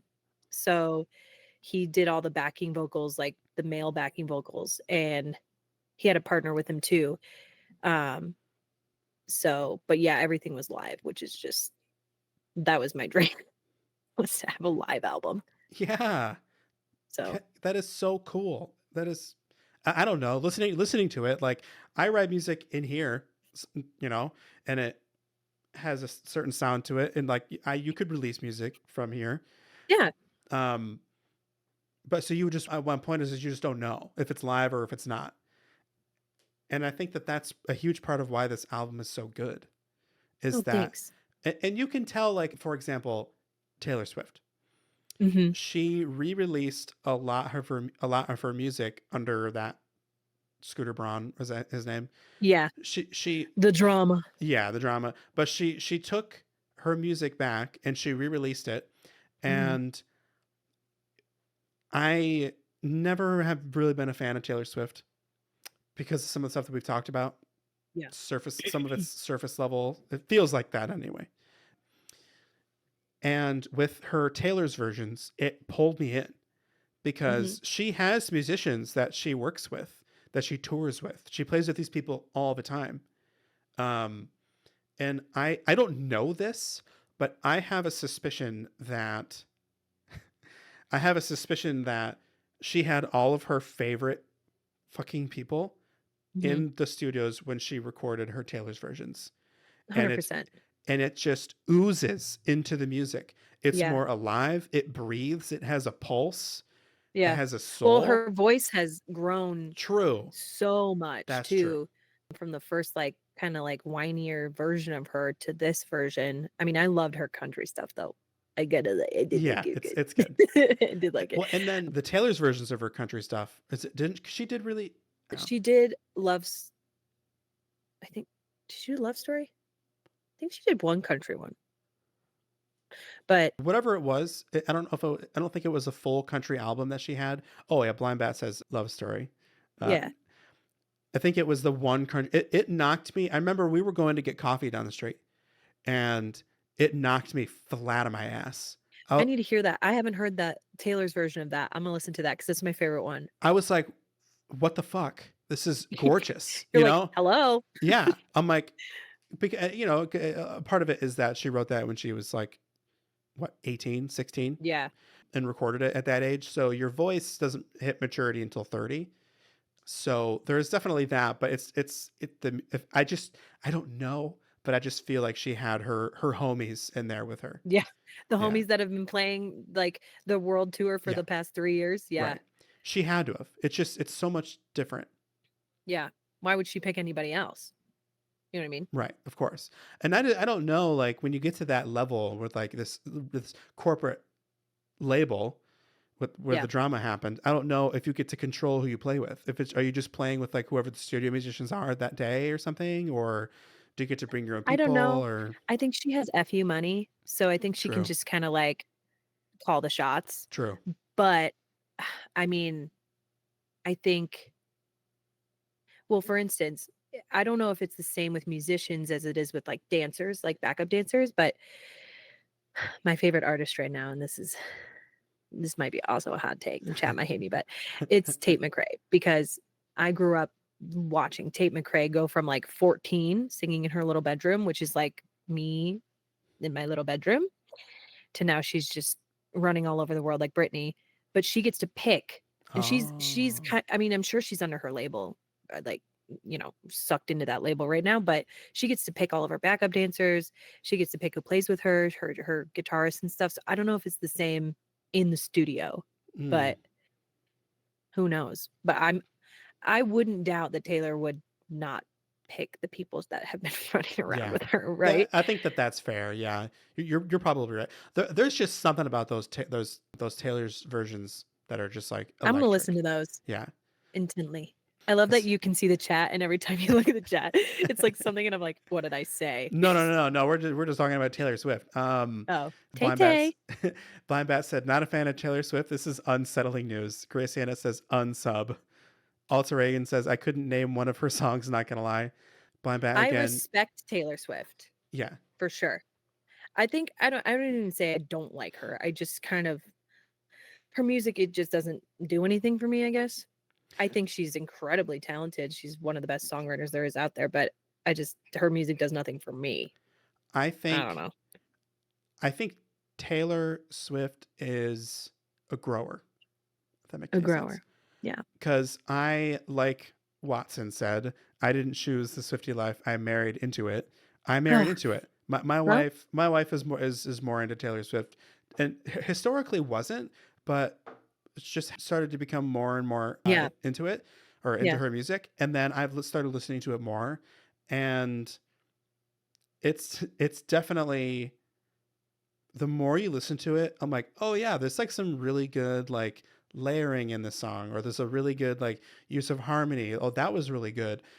But it takes like it feels, and I'm sorry, chat. And I'm sorry, They're chat, like but the Taylor lore. yeah, it just takes some time for me to Yeah. get into it. I'm the Yeah. same. I feel the same. Yeah. I have severe, like, obviously ADHD. So it's like the second I have to like be hooked. Otherwise, or I have to listen to the song multiple times. It's just really weird. But music, I don't know. Probably TikTok has done that to me, where I just need to listen, and then if it doesn't catch me in 2 seconds, I'm like, which is so Yeah. stupid, right? So dumb. Watson wants you to give them a Tate McRae song to start with. Oh, Run for the Hills. Run for the Hills, Watson. Yeah, Christiana that's the one says I'd pick. not my favorite, but she's very talented. She's so talented.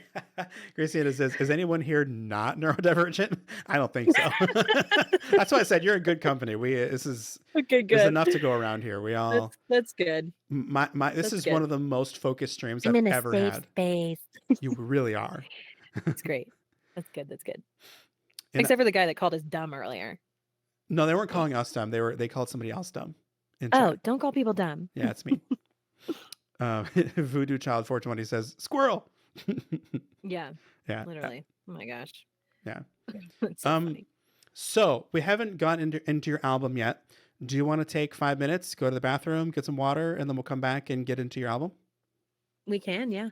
Yeah. Yeah, so I can go potty. Yeah, go potty. Go potty. Okay, that sounds good. So I'm gonna just switch. Oh, I studied neuroscience. That's the closest to neurodivergent I am. Watson, you're so bougie. Oh my gosh. Not everybody can be like Watson. I can't. That's for sure. I'm gonna pop over into the Be Right Back screen for chat, and then we'll be right back in just a few minutes. So I'm gonna Sounds do good. that. We're gonna do the Be Right Back screen. Where is it? I moved some stuff around. It's just words. I'm looking for the words "be right back," and they don't exist. Did I delete it? I probably fucking deleted it. Wow. Just put my music video up and just have it run for the next 5 minutes. Make me more insecure. I think I deleted it. Wow. That's rough. It was a really cute scene too. We don't have to take a break. I mean, unless you have to. No, we'll just take I just want to go to the bathroom. So I'm going to retool the starting Zoom screen to be the Be Right Back screen. Cool. Get rid of it. Retool. We demand the music video. I can play the music video again. Oh, jeez. I'm happy Watson's in the chat. Yeah, I know. Another. Oh, thank you for doing the shout out for Kendall Travers. For Kendall, I was reading out here. So yeah, so Kendall has. Let me go back to the main thing. So Kendall wants to get into Twitch streaming, and so this is her sort of first foray into that. So please go give some love to Kendall. We're gonna be playing her music after the break, so that'll be like a million reasons to. Give a million reasons. I remember I could hear you singing that song because you recorded it. Yeah. So please go give Kendall a follow. She has not done her first stream, and we Nervous. and so what's that? I'm nervous. Surprise. It's so much fun. You're gonna love it. So yeah, go dump some follow love on her so that when she does do her first stream, it's just full of awesome people. Yeah, I would love that. Thanks. So yeah. A damn interview with Kendall Travers. We'll be right back.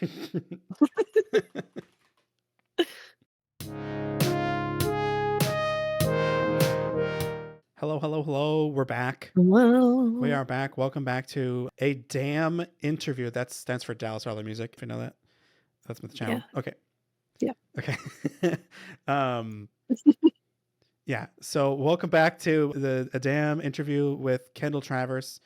Watson was typing out some ads here. Hey chat, are you tired of pain when sitting in your gaming chair? Try my new solution of just laying in bed. For only 4 payments of $19.95, you too can be comfortable and stop supporting Preparation H. All payments, this is so long, it's like separate messages. All payments are accepted by simply sending your social security number and your mother's maiden name. This sounds like a really good deal, and we should probably act fast. It really on this.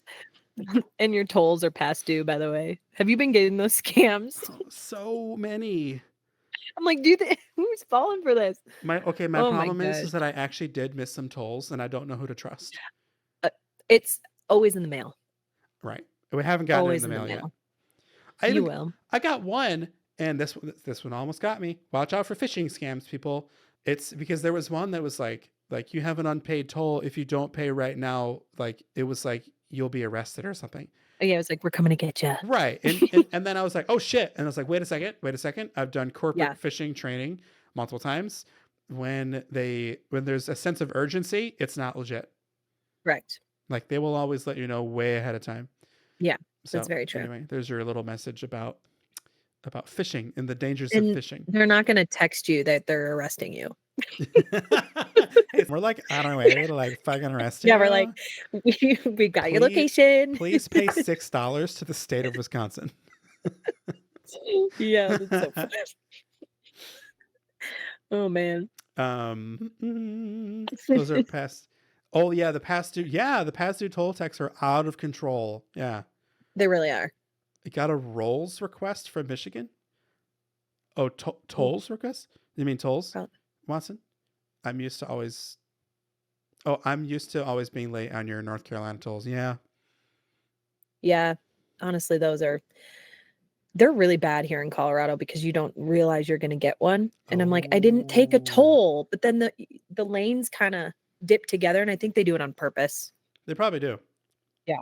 Because I'm like, when did I get on a toll? I would never just get in a toll lane for no reason. I got so many stupid parking tickets when I lived in Pittsburgh. They would send them to my parents, and they'd be like Dallas, pay your fucking parking. Like, we are sick of getting these tickets in the mail. And I was like, so yeah, funny. Sorry, my bad. Sorry, inconvenient. Like, could you just like take care of it for me? That'd be great. Yeah, can you do that? So yeah, I want to get into your music. So I have to pull up my Spotify. As we were saying, Punk Dallas. Yeah. Tolls are BS anyway. So he's a rebel. Yeah. I'm such a rebel. I go to work every day, but I'm a rebel. Do you pay your parking tickets? I don't.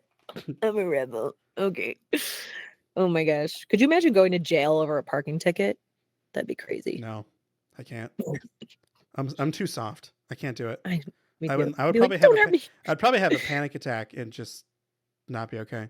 Oh, lights out. Oh, I can't. Oh, you know what it is? I can't cover Google Chrome with anything because then it will go away. Okay, so there we go. There might be a way for, because you won't be able to hear this, I think, when I'm playing it. So let's do this. What am I doing? I'm pulling up your Spotify page. I literally have a playlist on Spotify called Kendall's Basement. Do you really? I do.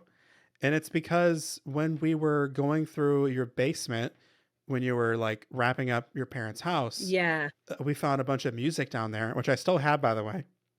Wow. I took one of your dad's ties. I remember that. I don't know if I've told you this over the years, but I wore that tie to every single one of my like master's auditions. Really? And I got in everywhere. So you make me cry. So wow, that's really sweet. That's really sweet. Oh my gosh. Are you kidding? No, I'm not kidding. I could go get it right now. It's upstairs. My dad's like up there sprinkling. Yeah, he is. Wow. That's cool. Yeah. I love that. What color is it? Black. Oh, let me. Yeah. It has like a texture to it. It's like. Oh, paisley. Yeah. Yeah, but yeah, it's just like a black. I don't even know what it is. It's not paisley. Paisley isn't. Or like a weird shiny thing. Yeah. Yeah. That's cool. Well, Watson said another cry stream. Yeah. I was crying last stream. It was my fault. I watched some beautiful trombone videos and I was crying. and then so do you remember my parents' dog Sidney? Yeah. They just had to put her down. Oh. But she was almost 17 years old. She was ready. It's an old dog. Yeah. She was surviving off of kibble and cigarettes. And they're like, "Do you want a chocolate cake, Sidney? She's You're probably gonna die tomorrow, so like, here you." She's like, your hip goes out every 2 seconds. Oh no! She had a knee that would just dislocate out of nowhere. She would just like trip a little bit. Sidney. Yeah, Sidney. Oh, what a sweet dog. She was sweet. Oh my gosh! I'm totally forgetting what I'm doing. Cigarettes is wild. Okay, so we're gonna get into the music, and I'm gonna try to play it for you again. I don't know if it's gonna work this time. So we're gonna start with the song "Songs About You." What if like you press play and then I like mute and I press play We could do and then that. I'm listening to it at the same time? We could totally do that. Okay. That way I'm not just sitting here like Wow, I bet that sounds great.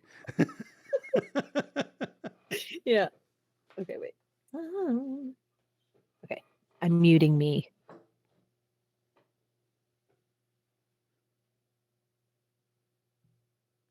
Oh, you can still hear me. I'm so stupid. I'm like, we can't communicate anymore. What do we have? Nothing. Okay. 3, 2, 1. I'm gonna play the song.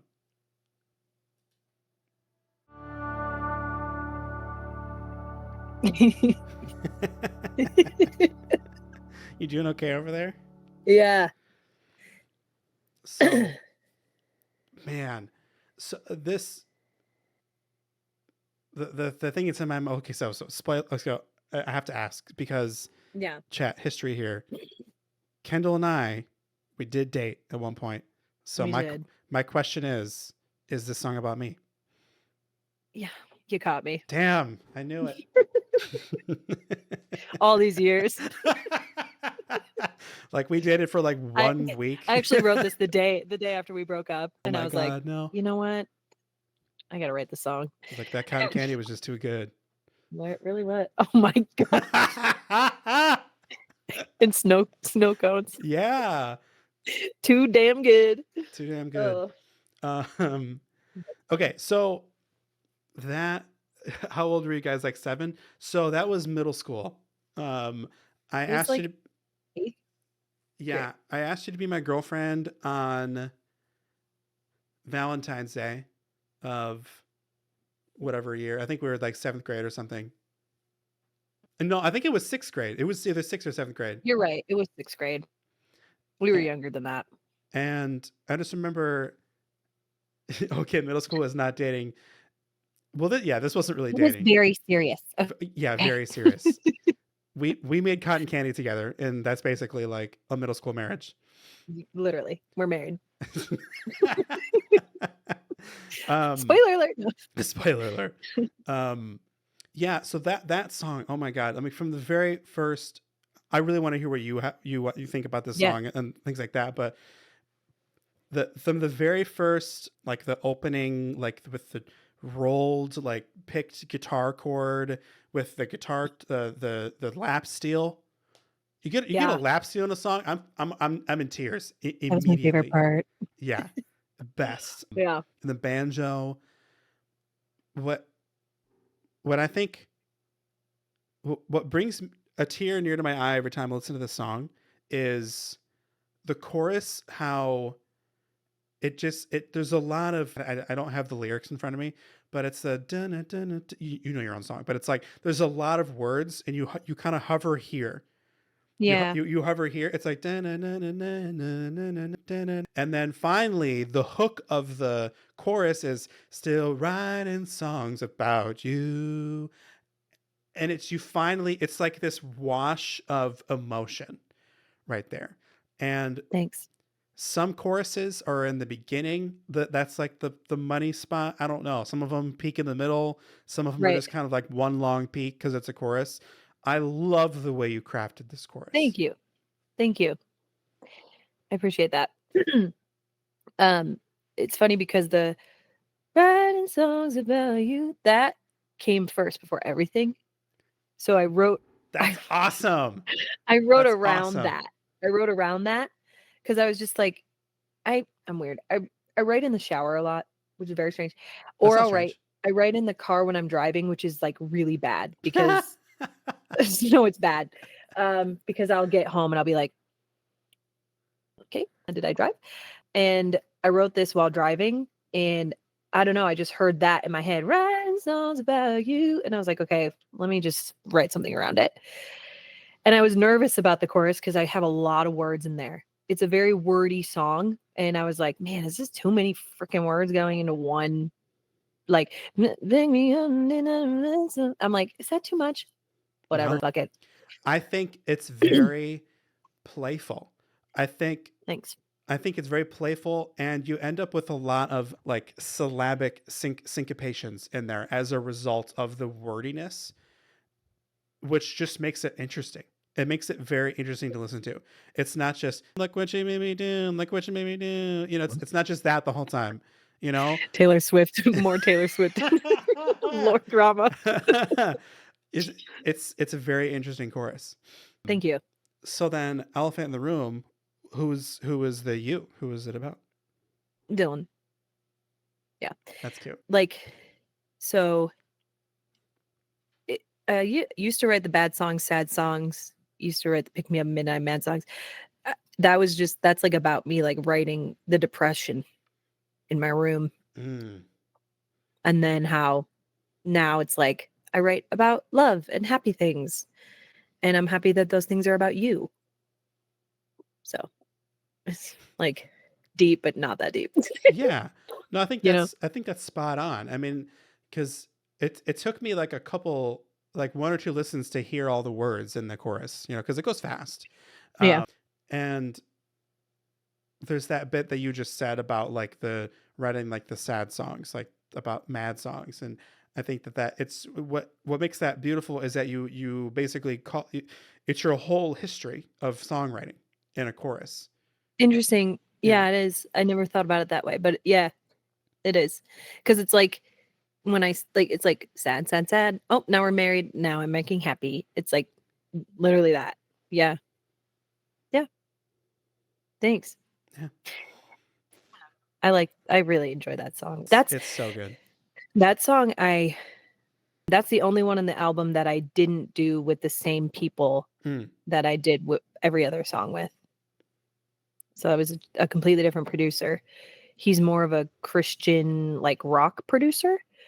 And I just kind of wanted to see what he could do. Yeah. And yeah, he freaking killed. I had like usually like when producers send me stuff, I hear like one or two and I had like no notes. I was like, wow, you killed that.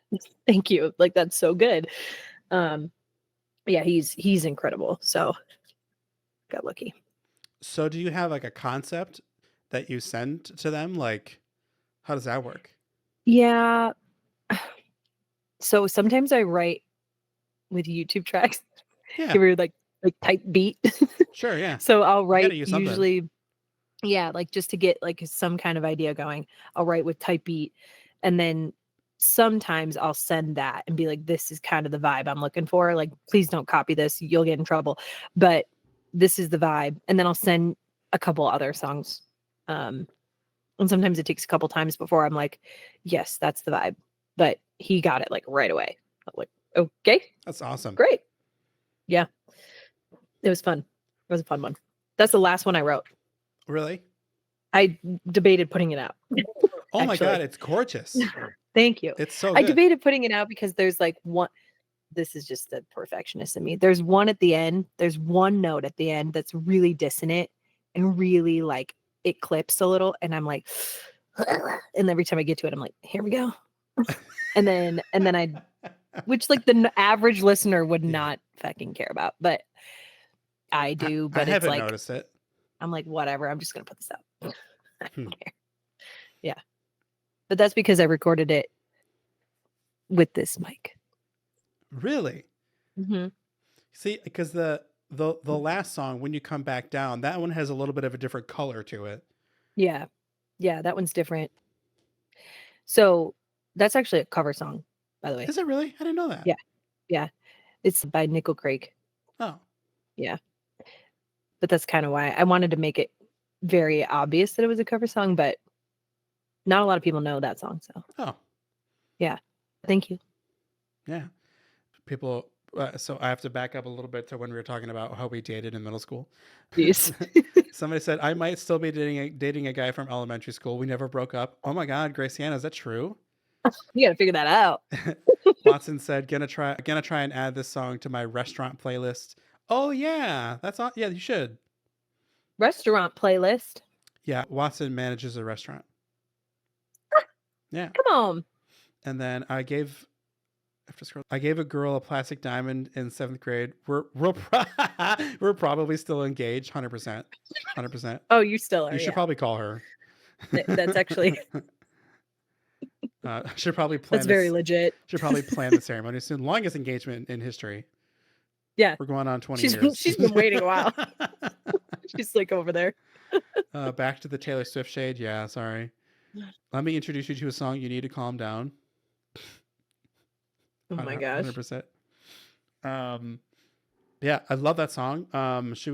Which one did you want to talk about? Did you want to say anything else about songs about you? Not really. I wish I had more specific questions about it, but That's okay. I kind of just had a few thoughts, you know? If we did an in-depth analysis of every song, we'd be here for 2 weeks. A few thoughts are good. Yeah. Yeah. Because I only had a few thoughts when I was writing it too. So the melody was more my focus than the lyrics in that one. Yeah. So that's fair. And then you wanted to go with well, let's pivot. Sure. Let's pivot to Big in a Small Town, because I feel like Sure. Yeah. We'll pivot to Big in a Small Town, which is the first track on the album. And this is like an anthem, this one. Oh, really? You think so? It's just like larger than life. Thanks. Yeah. That's kind of what I wanted it to be, so that's good to know. Well, there you go. That's exactly what I think it is. Oh gosh. All right. So if you want to mute and play it on your end, I'll play it on my end. And 3, 2. Are you ready? 3, 2, 1.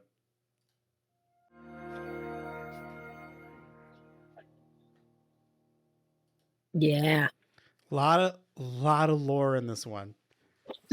That's why I wanted to bring it. Yeah. No, I'm so glad that we're talking about this one. I brought a notepad. I saw that. It was like moving with you. You really I forgot, yeah. It's a $70 webcam if you want to buy one. It's really cheap. I think I'm in. Yeah. I'll send you the deets for it. Yeah, send me the deets. Man. So how do you want to talk about this? Unpack it?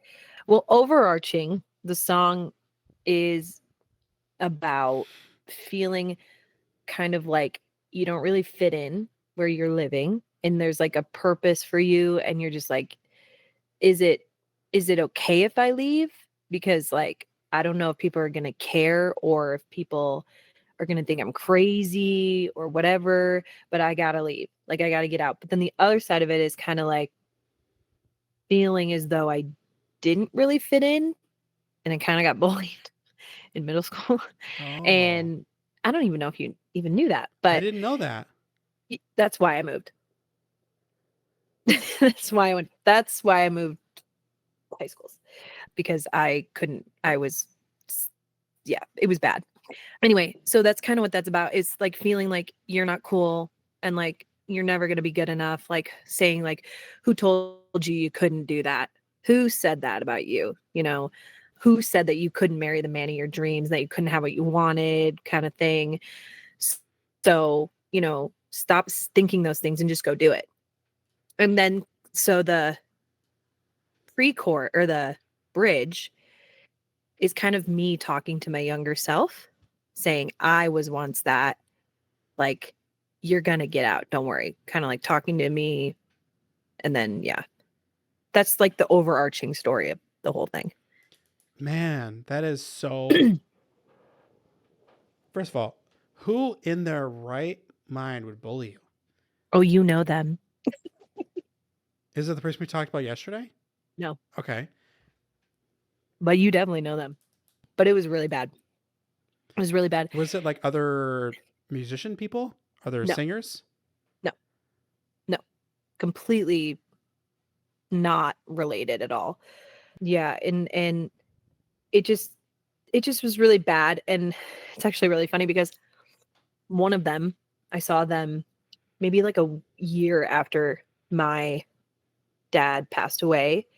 I saw them at a bar in wherever we live. Came up to me and said like, "Oh, I'm so sorry for your loss, blah, blah, blah." And I'm just like, the balls. Like, literally, like, the freaking balls. So, yeah, it's crazy, and it stuck with me for a really long time, and I just kinda felt like the weirdo, I don't know, and maybe it didn't look that way, but I felt that way because of this. So when I moved and I went to a different school where I felt accepted for being kinda weird and, like, singing and doing theater, it was like theater was cool there, right? Being in the band was cool, and now I can finally, like, live my life and not feel like people are, you know, out to get me or, so I but I still even felt there like I needed to get somewhere else. I needed to go somewhere else.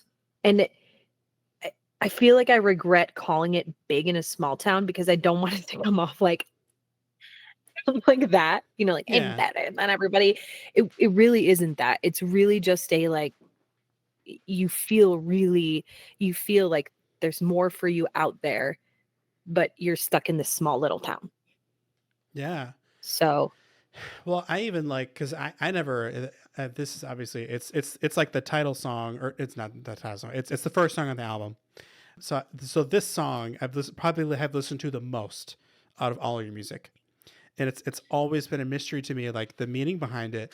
I'm even this is not something that you said, but I'm thinking like big in terms of like older, like when you're big in a small town, like not necessarily like fame and notoriety, but like yeah. when you're grown up in a small town, like when you're Yes. in middle school, high school, when you're growing up in a small town.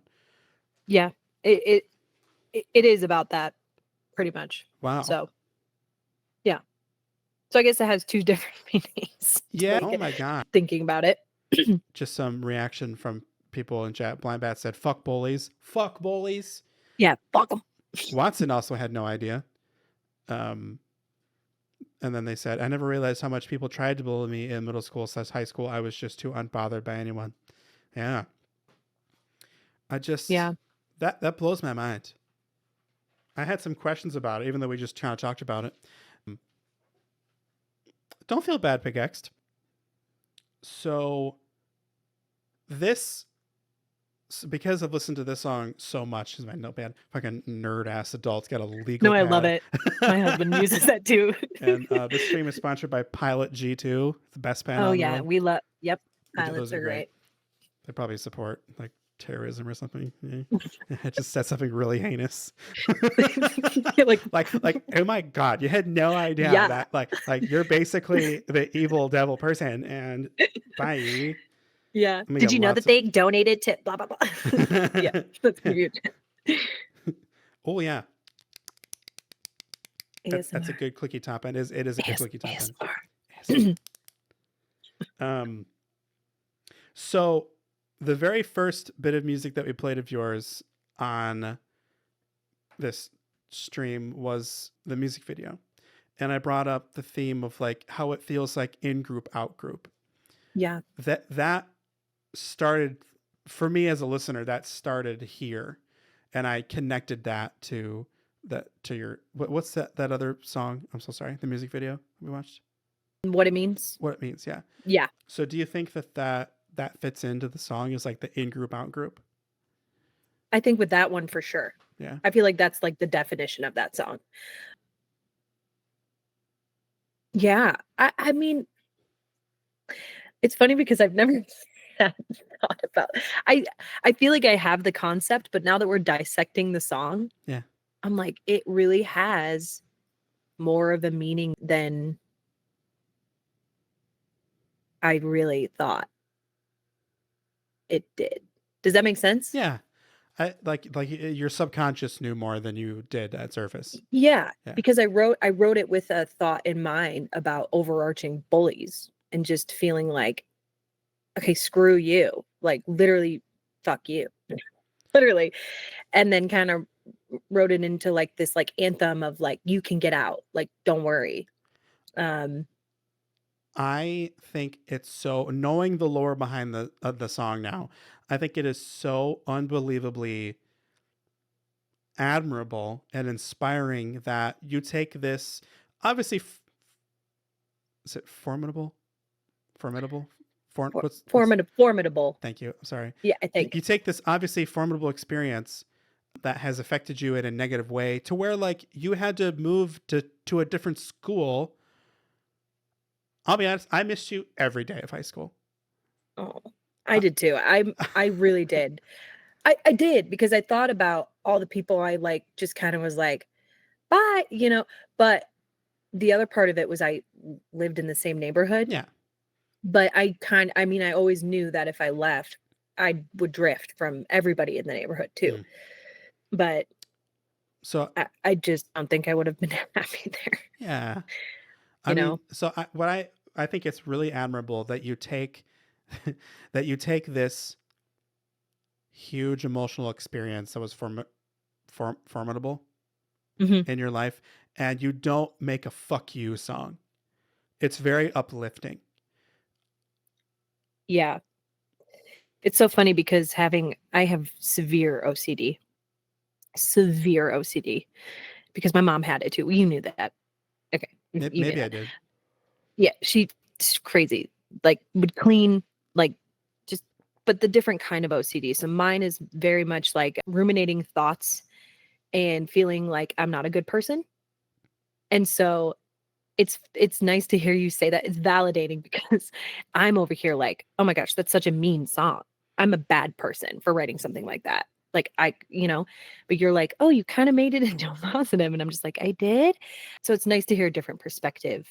I think if you sent that song on a USB drive to that fucker who bullied you in middle school, multiple, they wouldn't even know that it was about them. Well, no, because they usually are stuck in their own. They don't realize what they're doing. True. And if they do, they don't care, right? Because these people are usually not aware. Narcissists. That's correct. Yeah. Or at least have narcissistic tendencies, right? Mm-hmm. Yeah. So, but it's okay, because they're all in pyramid schemes now, so it's great. Sorry. No, that's amazing. It's so great. Oh my God. Man, that is so this is digging further into it, a question that's kind of already answered, but you have a lot of baggage with Stars Hollow. A lot of baggage. So to me, as someone who knows your biography, my biography, I could probably write your autobiography. You probably could. I could probably write yours. Parts of it, yeah. Yeah, parts of it. So, did you feel like you were trapped in your past, and that's why you had to get out of there? That's why you left Michigan. Not only left the school district, but left Michigan. Yeah. Oh, yeah. So I feel like my first version of leaving was shifts. That was kind of my big FU to them, or just that life. Even honestly, even my parents, because my dad wanted me to be a nurse, and he it's so strange how much he pushed me to do music, and then he wanted me to be a nurse, and I wanted to prove to him, like, I can do this. I can sing for a living. And it was like my first real thing where I'm like, look what I can do. And I wasn't considering my worth on me. I was considering my worth on my talent. And so I think just leaving for the first time and coming back, I'm like, oh, this is really not where I want to live. And then leaving again and coming back, and leaving again and coming back.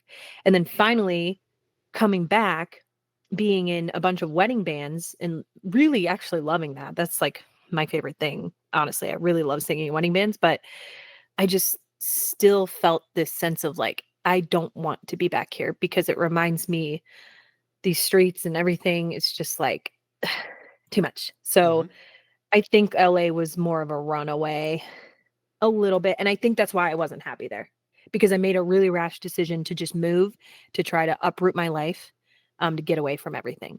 And I thought that was the move, right? The move, get it? I really did. I thought that was like what I should have done. And I don't know. I don't regret it, because I never have to say what if. Yeah. But I definitely was probably running away. For sure. That's about as far as you can go and not leave the country. Pretty much. Yeah. Alaska.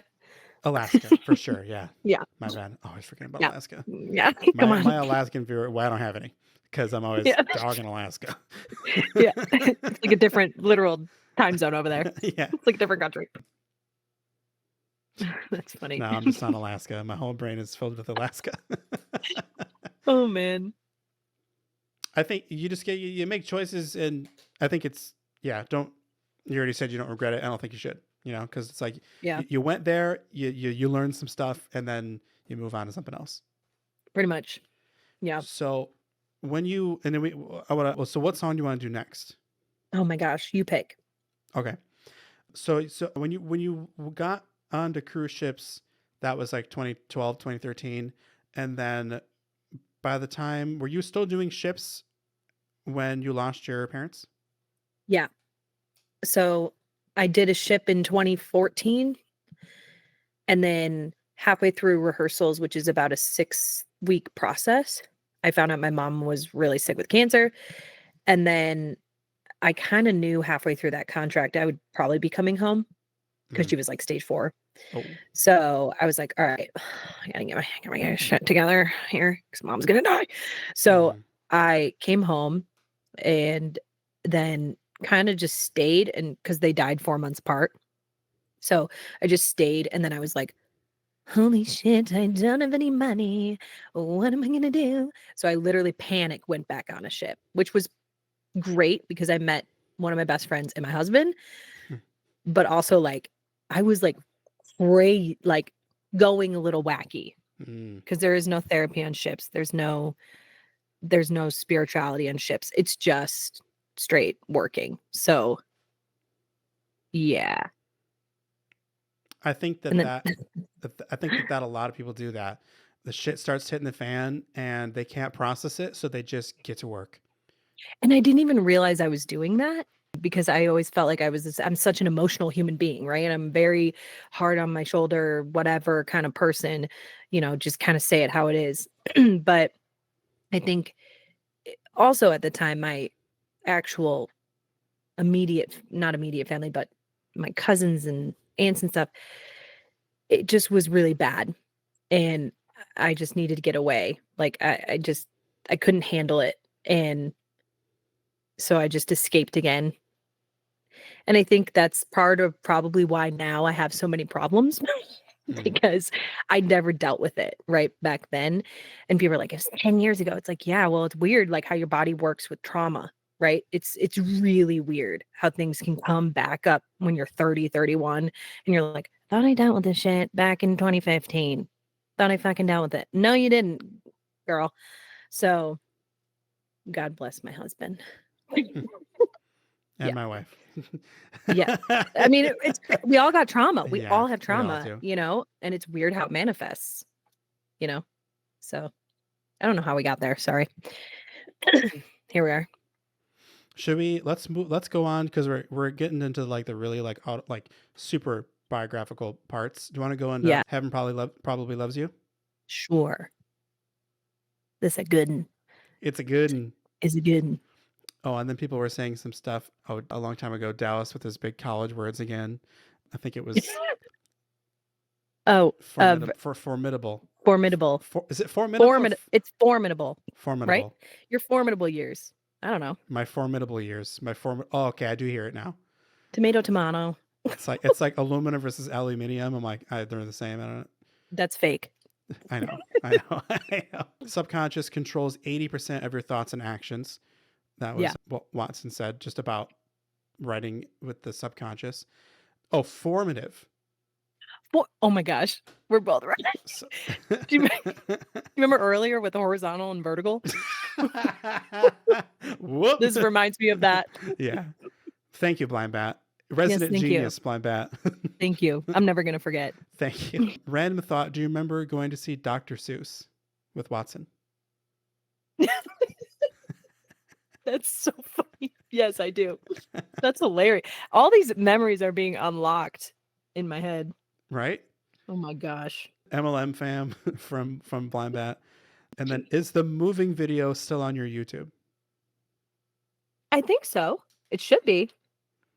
If not, why? Who's asking that? Watson. Oh, of course. I was like, why? Who knows about that? Yeah. Is it? If it's not, then I don't know why. Maybe I enlisted it a while ago. I don't know. You were doing vlogs for a little bit. Yeah, like a weirdo. No. Let me tell you, I fucking loved those. You did? Yeah. Really? I showed the Ugh, one. I felt so the cringy. one where you like went to Hobby Lobby and like the masks were all soaking wet. It was so funny that I watched the whole thing and then showed it to. Oh my gosh. Her name's Nettie Pop in chat. That's my wife. That's cute. I went and showed it to Nettie Pop, and she was dying laughing when it was soaking wet. So I don't know. I remember that. It was hilarious. Oh man. Just as a You know- fan, you know. You know what? I'm gonna. Oh, I did. No, I didn't. It's on there. It's called "We Moved." There we go. Yeah. Is that the same video with the Hobby Lobby masks? No, that was DIY countertop makeover. Oh yeah, that's so good. Or fall haul epic fail drive with me. I loved those So videos. stupid.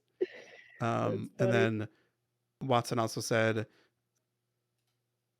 "Oh crap! I clicked on something, and now everything's ruined." Just kidding. Kendrick has ruined. ruined. Kendrick has a great line where he says, "Daddy issues, hid my emotions, never expressed myself. Men should never show feelings. Being sensitive never helped. His mama died. I asked him why he's going back to work so soon. He replied, 'Yes, son, that's life. Got bills and no silver spoon.'" Yeah, you just. I think that Life goes on. Life goes it on. sucks. Sometimes part of That's the weirdest part about grief is people die and then you're still with it and it sits with you while everybody else moves on and you're like, but I'm not there yet, you know? Yeah. Or get over it. That's my favorite line. You just get over it. I'm like, yeah, let me just hop, skip, and jump right over that. Didn't Yeah, think of I did that. I went back into shit. I tried. Yeah. That's funny. So let's go to Heaven Probably Loves You. If you want to mute and play it on your end. Yeah, hold on. Let me beep boop bop it up. Beep boop I can bop, find boo it. boo bop. Beep boom bop it up. Oh, I'm getting too comfortable. Because I'm saying weird things like beep boop bop. It's fine. Okay. Muting.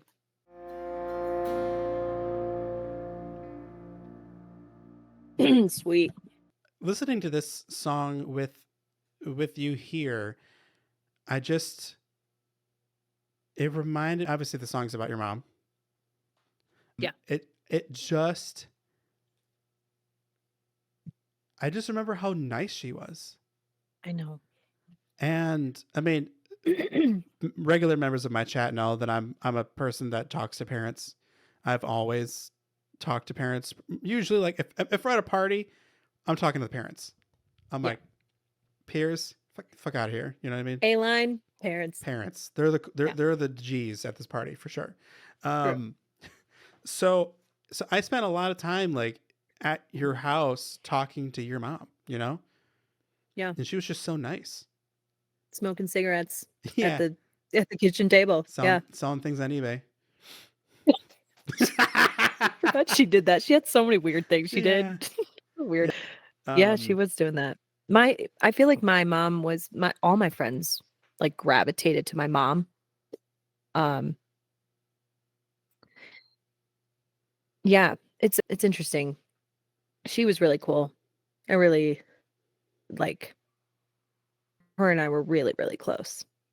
And then I think I was really close with my dad, and then it shifted when I got older. And I just got really close with my mom. Like we clicked because we just understood each other. And yeah. Love that bitch. Yeah. And then I tear up almost every time for the lotto ticket thing. I know. Because I did, and I talked about this yesterday, but I drove your mom to get lotto tickets once. Did she call you or something and ask you to do that? I feel like she texted me or something. That's so funny. I might not have been living there. I don't even know. Oh no, because crazy. That's so funny. No clue. That's wild. Yeah. So I guess you kind of answered it. Did you have? I mean, the album is more, as you said, favorable to your mom, or would you say that? Because you said you had a better relationship with your mom I later on. I did. I think like favorable. What you mean? Like more talking better about her than my dad, probably. I think that's what I meant. I just mean like it's Yeah. I mean I don't mean favorable. I mean the album kind of favors your mom.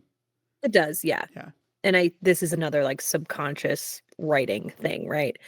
Where I think now I could write a happy song about my dad or forget the bad and write something nice and happy. Yeah. But my mom lived for me. Like her existence was based on my existence. And I think when she left, or when I left and I went on ships, that part of her, like her sense of worth, her sense of like, her life revolved around me scheduling me for like my theater shows and doing stuff for me and like being my backstage mom pretty much. And when that was no longer in her life and she just had my alcoholic father to deal with, I think she just lost herself. And then, but while I was living there, I mean, I talked to my mom about everything. There was not one thing did she not know about. So, and I'd sit there with my hoodie with my head because when she'd smoke, I wouldn't want her smoke to like be in my hair. But yeah, no, that girl loved gambling. She loved to gamble. She was good at it. She was good. It's so annoying. She made a lot of money. She did. Doing I think it. the day I took her, she had like $1,000. I'm not even kidding. She's just like balling out. No, she like that's what she won. Oh, she won that? Yeah. She's crazy. And I was like, she's so funny. She was literally, I'm like driving her in my golden PT Cruiser to the nearest mobile BP or whatever. Yeah, it was the McDonald's that used to have the gas station connected to it. Oh yeah. That's funny. But yeah, I just remember her saying like I was like, how did you do that? Because I was in like high school or something. I was like, how did you, like, what do you mean? She's like, oh, that was a casino win for sure. Oh, yeah. She's like, I just play the smaller one. She goes, I don't play Mega Millions. I just play the smaller ones. I use the same numbers every time. I'm like, damn. And then she probably got a side of Virginia Slims too, probably to go with that lottery ticket. That's really funny. Yeah, Watson used to work at that McDonald's. Oh my gosh, he did. He said, Mickey D's, my old stomping grounds. He probably saw us coming through. My mom and I used to like go get French fries at like 2:00 in the morning. Ah, that's awesome. And she'd make me hold the bag out of the car because she hated the smell of it. She would like make me hold the bag out. I'm like, all right, weirdo. That is funny. Earlier, Watson said it was right when this song started. He said, "I remember hearing Kendall sing when we were kids. It was at that moment I knew singing was not my gift." Oh. He said, "I played the song a lot because my grandma passed that year it came out." Oh. Yeah. That means a lot to me. Hopefully, you could connect with that. It's a really loving and cathartic song. Thanks. Yeah. Yeah. That was the first song. So I said that I wrote everything in North Carolina, but that version of that song I wrote in North Carolina. That song I wrote in LA, actually, right before I left. That was when I was like, let's try this. Let's maneuver over, because there's a different version of it's like a more pop, but I wanted to do the live instrument thing, so I redid it basically, and I'm happy with it. But yeah, so that other version's it's on your Spotify, right? Or no? Yeah. Oh, it is. Yeah, I'll have to that's the that 2020 one. Yeah. Gosh, like it was crazy. That was like 5 years ago. Right. It's wild. Yeah. Yeah, that one's a little bit more upbeat, a little bit more like pop beats in the background kind of thing. But yeah. Fun times. Fun times. Should we My mom. go? Oh, we have an ad, there's an ad break that's ending in like 10 seconds. Should we go to Dad's song next? Sure. We don't have to. This is all. No, we can. Okay. No, we can. Okay. Mm-hmm. Make the chat cry. I'm kidding. And This song is vulnerable. there is. I learned a lot about your lore that I you know, I don't live. We lived in the same neighborhood, but I don't live with you. You know, I don't know what your day-to-day life is like. I learned a lot about your lore. Wait, you guys aren't crying, says Watson. I learned a lot about your lore listening to this album, and I think that's why, like, and I want to talk about your the radio stuff you've been doing, because you've been interviewed, right, by like a local radio station. I think that authenticity opens the door wider for that kind of thing, because people are going to hear it and go, oh yeah, this is awesome, you know, because it's authentic. Thanks. Yeah, that was the goal, was to make authentic music. Yeah, finally. That's huge. So yeah, we'll go to Dad's song. Here we go.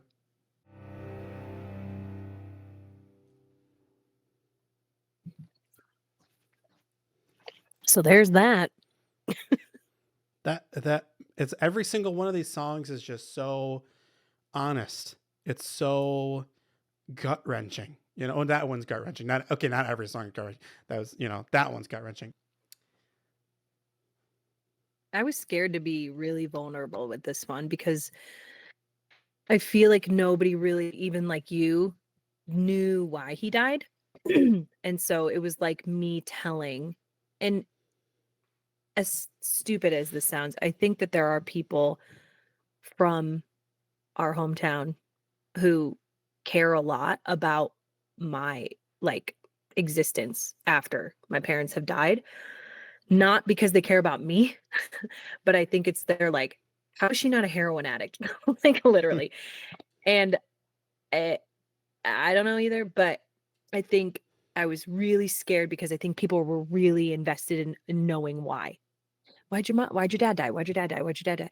And at the time, I didn't want to explain to anybody, because I felt shame, and I felt shame for him. And I didn't want people to see him like that. I didn't want people to know that about him, because my dad was really influential person to a lot of different groups of people. And he had like 300 people each day at his funeral. It was like a freaking concert. I don't even know how to explain it. It was like a tour. It was just new people. And I'm like, wow, my dad touched a lot of people's hearts. And it's just so sad that he turned into that, you know, that he just kind of threw it all away. And that was kind of why I wrote that. It was coming from an angry place, I guess, more than a sad place. Yeah. Like the bridge, did you hear me when you called me? Like, that's like very like, hello, like, what the hell kind of thing. So like he was yelling at you or something? Yeah, like he'd call me when he'd get really drunk. Oh.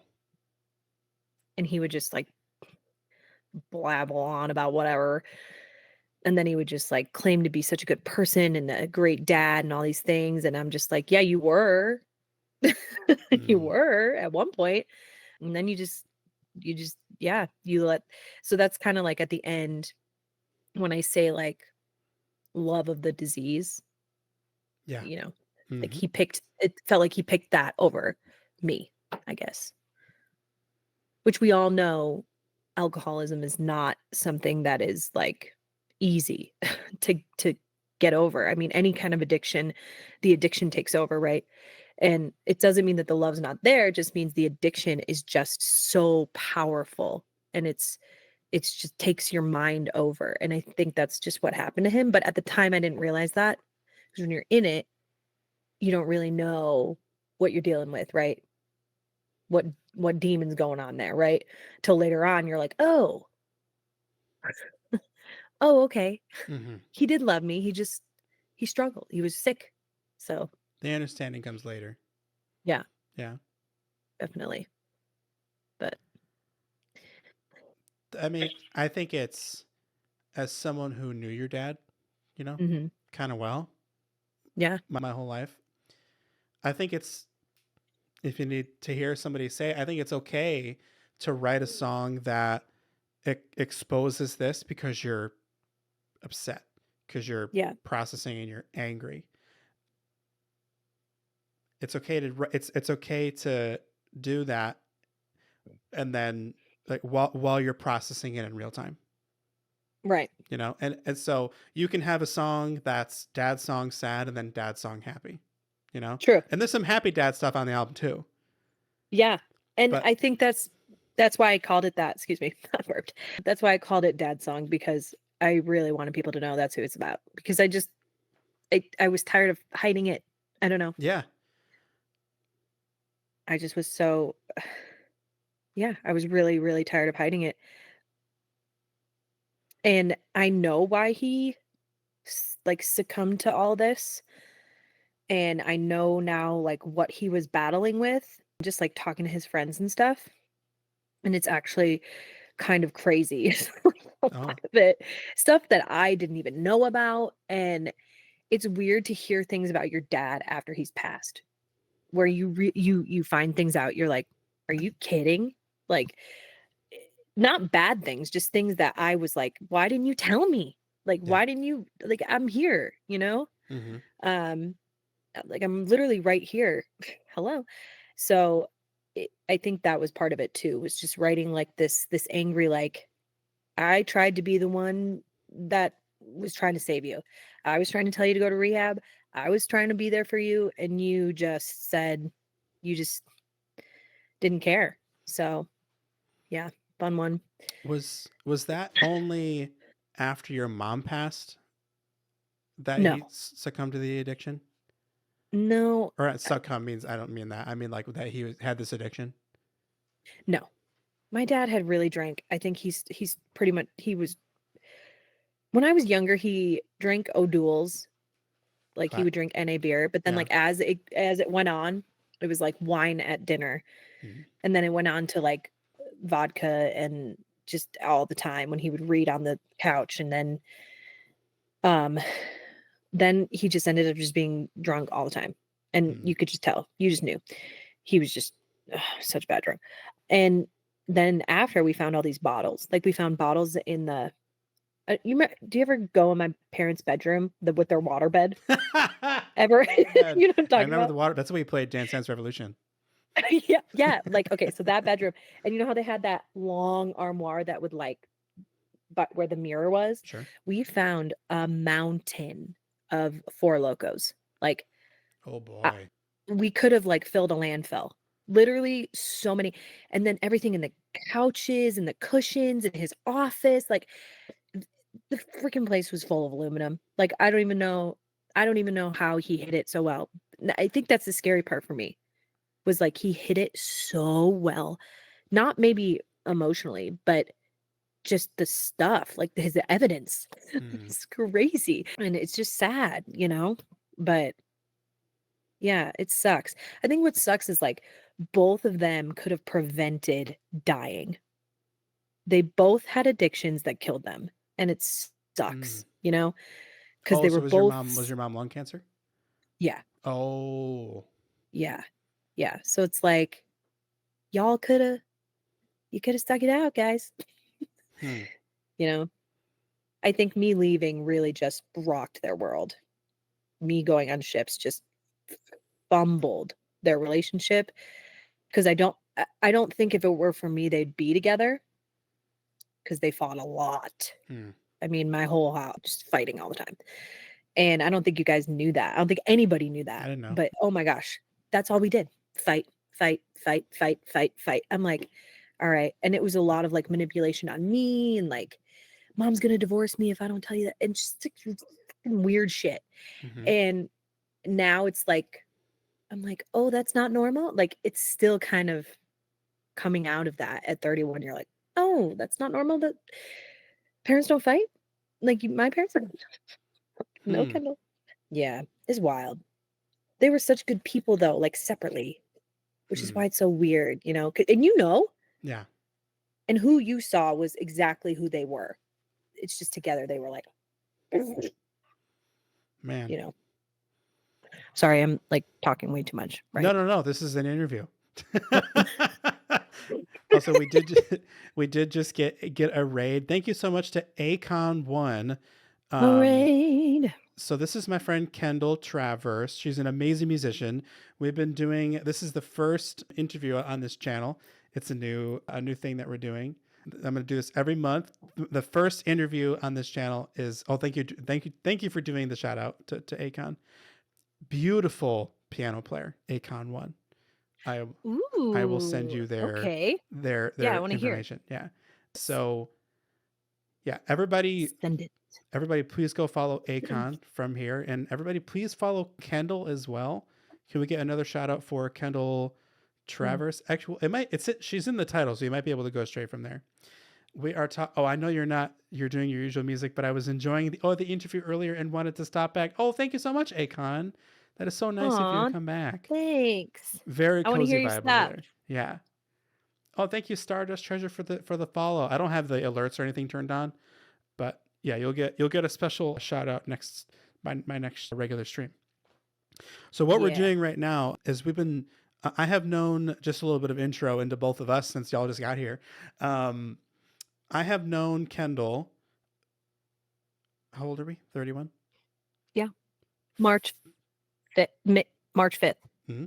May you're April 5th. Yeah. Born 1 month apart. We've been besties. So we've been friends since we were 3 years old, like 28 years, whatever that math is.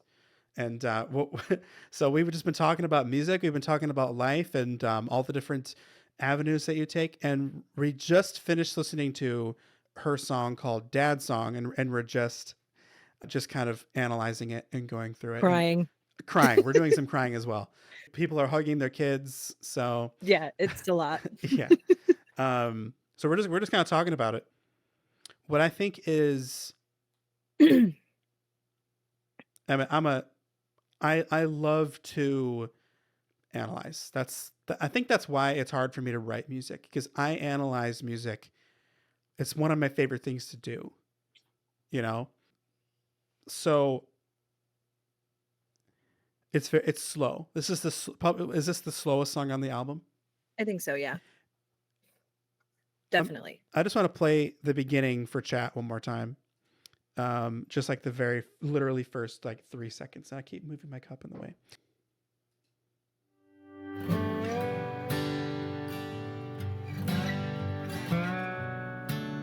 That guitar.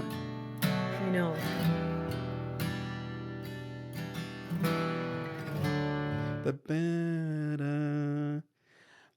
Maybe it's just arranging.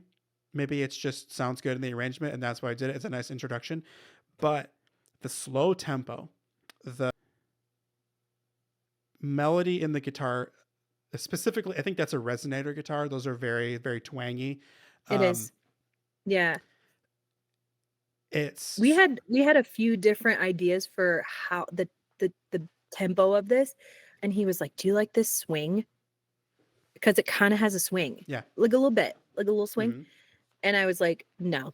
And then I sang to it, and I was like, "Wait, wait 1 second." Yeah. So the slow tempo and that melody that is with the resonator guitar at the beginning. It's like it's like you sort of know it's a clue that we are going to be processing some difficult emotions in this song. Yeah. It's kind of like a big okay. Yeah, it really is. That's why I wanted to play it again, especially for the people who just rated in. That's like, and then you go in. Okay, I'm ready to talk about this. Yeah. Yes. Yeah, it's so good. Yeah. I recorded that in one take, which is crazy for me because I don't ever do that. Did you play the guitar? No, sang it. Oh. No. Oh my God. I wish. No, but sang it over the thing and which is wild. to me because I never do anything in one take ever. So I was feeling it.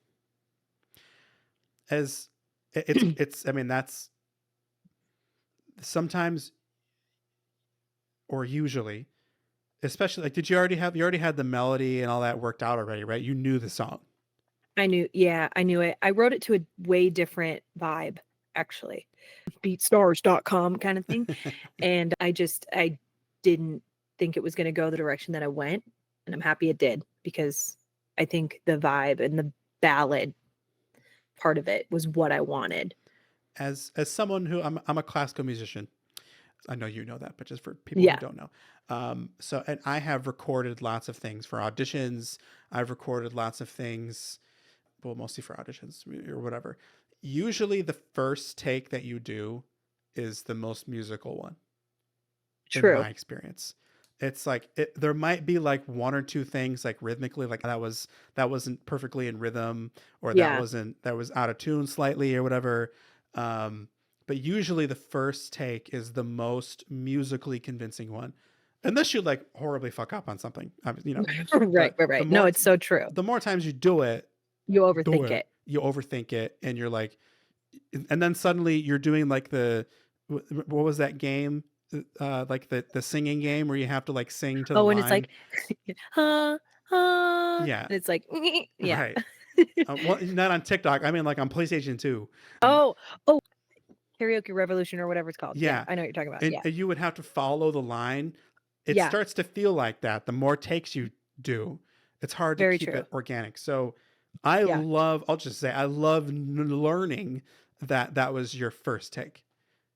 Yeah, and and then of course that brain did kick in where I was like, okay, I'm a little flat there, I'm a little sharp there, and my producer was like, no, like the delivery's perfect. I'll move it up a little bit. You can nudge it a little bit, and not sound we like can't nudge the delivery T-Pain. though. So I was like, all right, fair. And I think the sort of shock factor of hearing it in a new light, and then laying it down, perfect. Thanks. While it's fresh. I want to go into just two more things. And I don't want to come across as mean, but it's just the thought I had as someone who was just analyzing it. Yeah.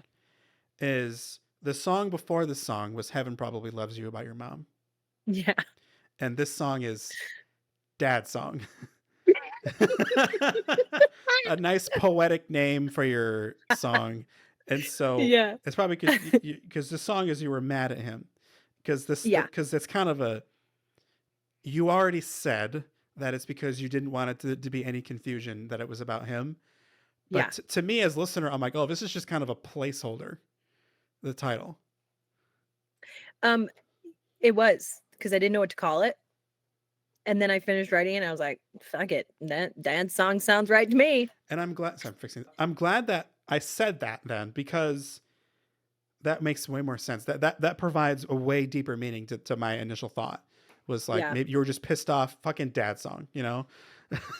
No, it was actually like, I don't know what to call this. I don't want to call it some generic title from the lyrics in the song.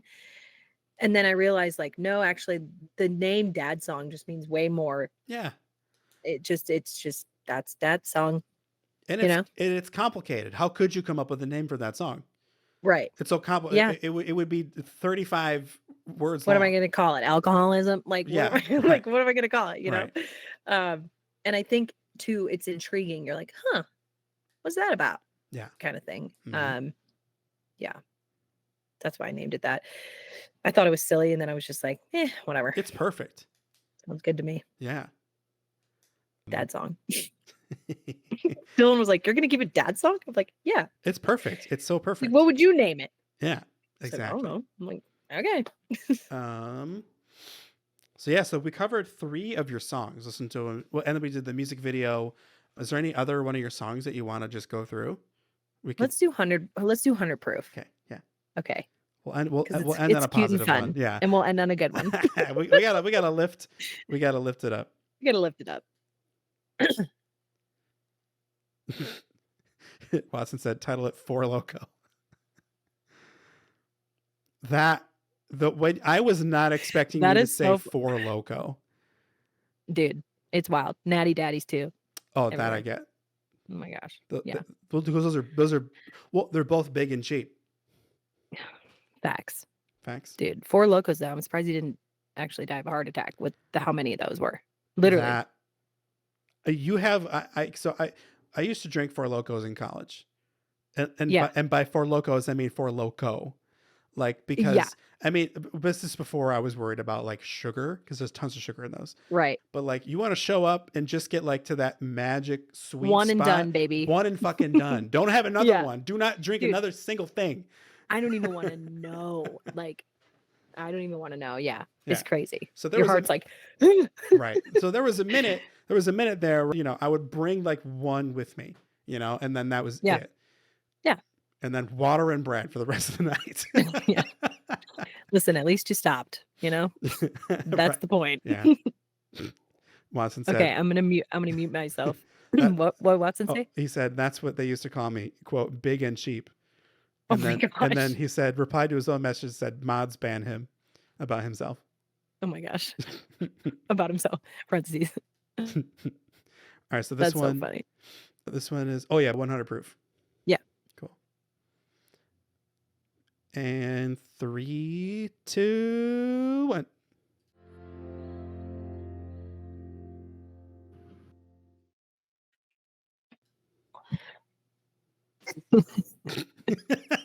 You go first.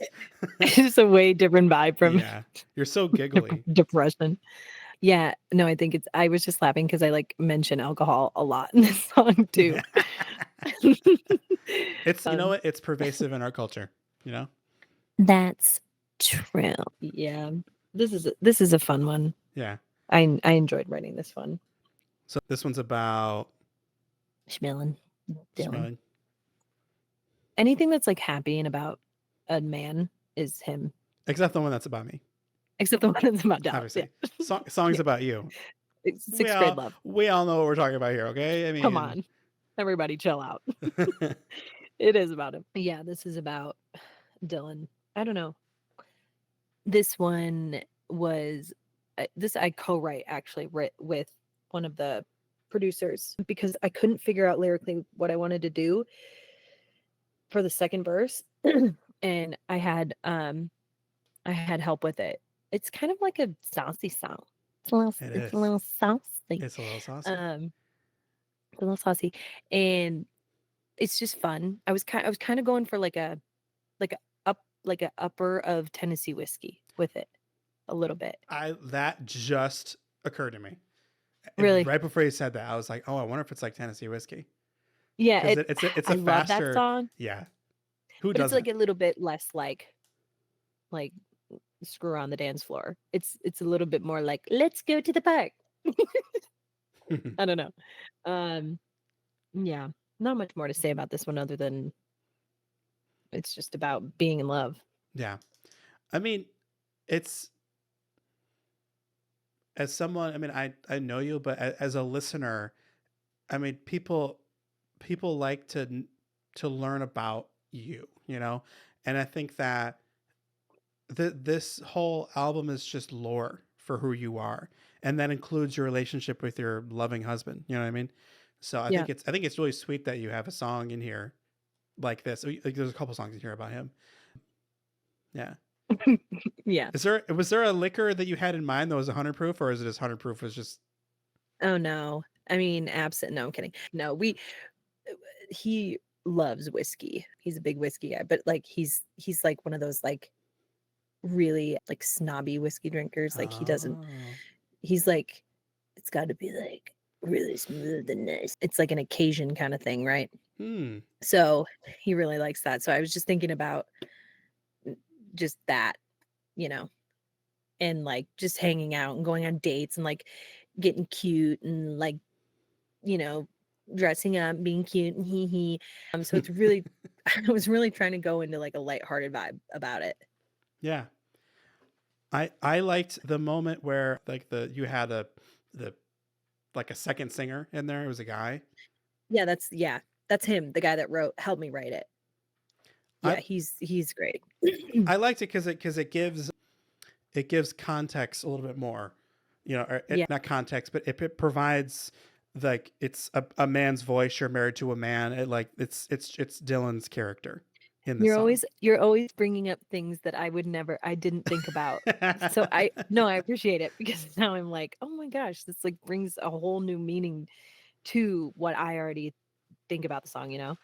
I wrote one about him that is way more about our story and about like our long distance and how we came back together and how he's like the guy that my dad would definitely want me to marry. Like I wrote like a way more like intense song about him, but for purposes of like not making people think that I'm like freaking out, I had to put like some happy songs in there, Yeah. like lighthearted stuff. You know what I mean? Well, People are like, is she okay? I mean, Olivia Rodrigo can do it. Why can't you? Yeah, exactly. Come on, driver's license. Yeah, Bop. that whole song, that whole album is just one theme. It's so good though. It So is really good. Very, Um, very good. Yeah, love that. Her uh, voice is really good too. oh yeah, no, I love her music. Watson said, "I was just thinking she does have a healthy relationship with alcohol in this song, despite her upbringing." Yeah, it's really weird. Because a lot of people would be like anti substance if they grew up around substance. And I think I'm definitely not. I've never smoked anything, just never been interested in it. I think that's for voice purposes too. I've just never really wanted to ruin my voice or do Mhm. anything with my voice. And it never interested me. But yeah, with alcohol, I was just kind of like, I don't really have, I have my own vices, right? But Mhm. not ones that could kill me. Yeah, Right? So we all have that thing, whether it's coffee or being an working insufferable theater out kid. or yeah, exactly. Singing Hamilton everywhere they go. Yeah, exactly. Oh man. That's funny. So I'll say this is probably like we're getting like last call for if you have any questions. There was a question earlier, and you can use the channel point redeem for 1 point questions for the interview, and then you type your question there so that it'll get put in the Twitch activity feed so I can read it and it doesn't, it'll be there longer. And what did I do? I ruined it. There we go. Yeah, Watson's vice is his wife. Oh, that's a great vice. That's a good vice. I love. That's a good Yeah, vice. love that. Same. Well, no, my husband, but yeah, same. I get it. Totally get it. In there. Psst, tell my wife I said that. That's the next thing you said. Yeah, let her know. I will. Let her know. Yeah. I will let her know. Yeah. Let's close this out. So I kind of wanted to talk a bit about music because you and I both, like, we both work regular 9-to-5 jobs. Yeah. And do you notice a difference in your approach to songwriting or just approach to music in general? Now that you have a 9-to-5 job, your music is not related to your income. Right. Your income is separate and you can work on music outside of that. Have you noticed a change in yourself? I think so. Probably because it's not like La La Land writing anymore. And because it used to be when I was in LA, right? Mm-hmm. But with a 9-to-5, I think it almost gives me more push like to write because I'm like, okay, this obviously isn't my passion doing this, but Mhm. writing and singing is. So it's like, what can I do to keep that part of my brain going when 40 hours to 50 hours of my week is at this 9-to-5? So it's like I got to keep that creative mentality going, which is why I end up writing in my car because I write to work and then I write Yeah. coming back from work. And when I'm home, I want to be with Dylan. Mhm. So I'm not really in a creative headspace when I get home a lot of the time. So I try to do it when I'm not at work, but I'm in transportations to places. And I think it's kind of just changed. I think it's changed the way that I write in general because I have a lot more things to write about and a lot more passion Yeah. For, I guess it goes back to just getting out of that thing, right? Like feeling like, okay, I'm stuck. Like, gotta write. Yeah. I don't know. How do you feel about the 9 to 5 It writing? it's for a long time because I just worked like gig work or like delivery driver work up until I moved back to Michigan from doing my master's. And then I started working for a company doing a day job. And I was in fight or flight for like 4 years doing Mm, that. Just constantly learning in a new industry. Um, yeah. and a new industry, constantly learning. And then I was able to move to a different company that had a better work environment. And then finally got to where I am now, new position, like slightly higher status than where I was before. And now that has, I'm like, okay, I can stop focusing on grinding every single day Yeah. to better myself career wise. And then I started to really like I didn't take gigs for years. Years. Wow. Like, Because of the fight or flight with this job? uh-huh. I didn't have any mental space left. I would go home and Oh my deflate. gosh, Yeah. I feel that's Yeah. where I'm at right now. I don't Yeah. remember how I said I didn't want to talk about my job, No, but but I I'm there. I yeah. feel that But heavy. right. The like last year was the first time I said yes to a gig in years because I was just in a more comfortable spot. I'm like, I'm not focused on driving my career every day. I'm sort of comfortable with where I'm at, with what Yeah. I've achieved. And it has really opened my heart back up to music in a way that when I was in school, I didn't have time to work a day job. I didn't have time to do any of that. I would just like work gigs. And, when you aren't making any regular income and then you get paid $100 to go play at Knights of Columbus Hall, that's 2 hours away. And you're like, okay, after I pay for gas and food, I'm Yeah. not making that much money. What the fuck, And Yeah. then there's a But it's lot of, also survival too, because it's you're survival. schooling. Right. So gigging is not fun because you're like, if I don't make this money, like I can't put food on my table kind of thing. So Exactly. yeah, it's not Yeah. fun at that point. You just hit the nail on the head for like what I wrote down for my notes is is I can eat and live without constant fear. Yeah, And that has opened me up to do music for thriving, not surviving. totally get that. Yeah. That's yeah. Yeah. And I think when we do jobs that I think this current one is so mentally draining, like you said. I'm in fight or flight as well. Yeah. And so when I'm done, especially somebody who has ADHD and OCD, and your brain is just like, like when I'm done, I'm done. I'm out, right? Like I don't want to learn. I don't want to cook. I don't Mm-hmm. want to clean. I don't want to move. And then I feel bad about it. And then I'm like, okay, well, why don't I go do something I like to do, which is write? But it's like writing takes effort too It takes in a your brain. lot of effort. Yeah. And you're like, ugh.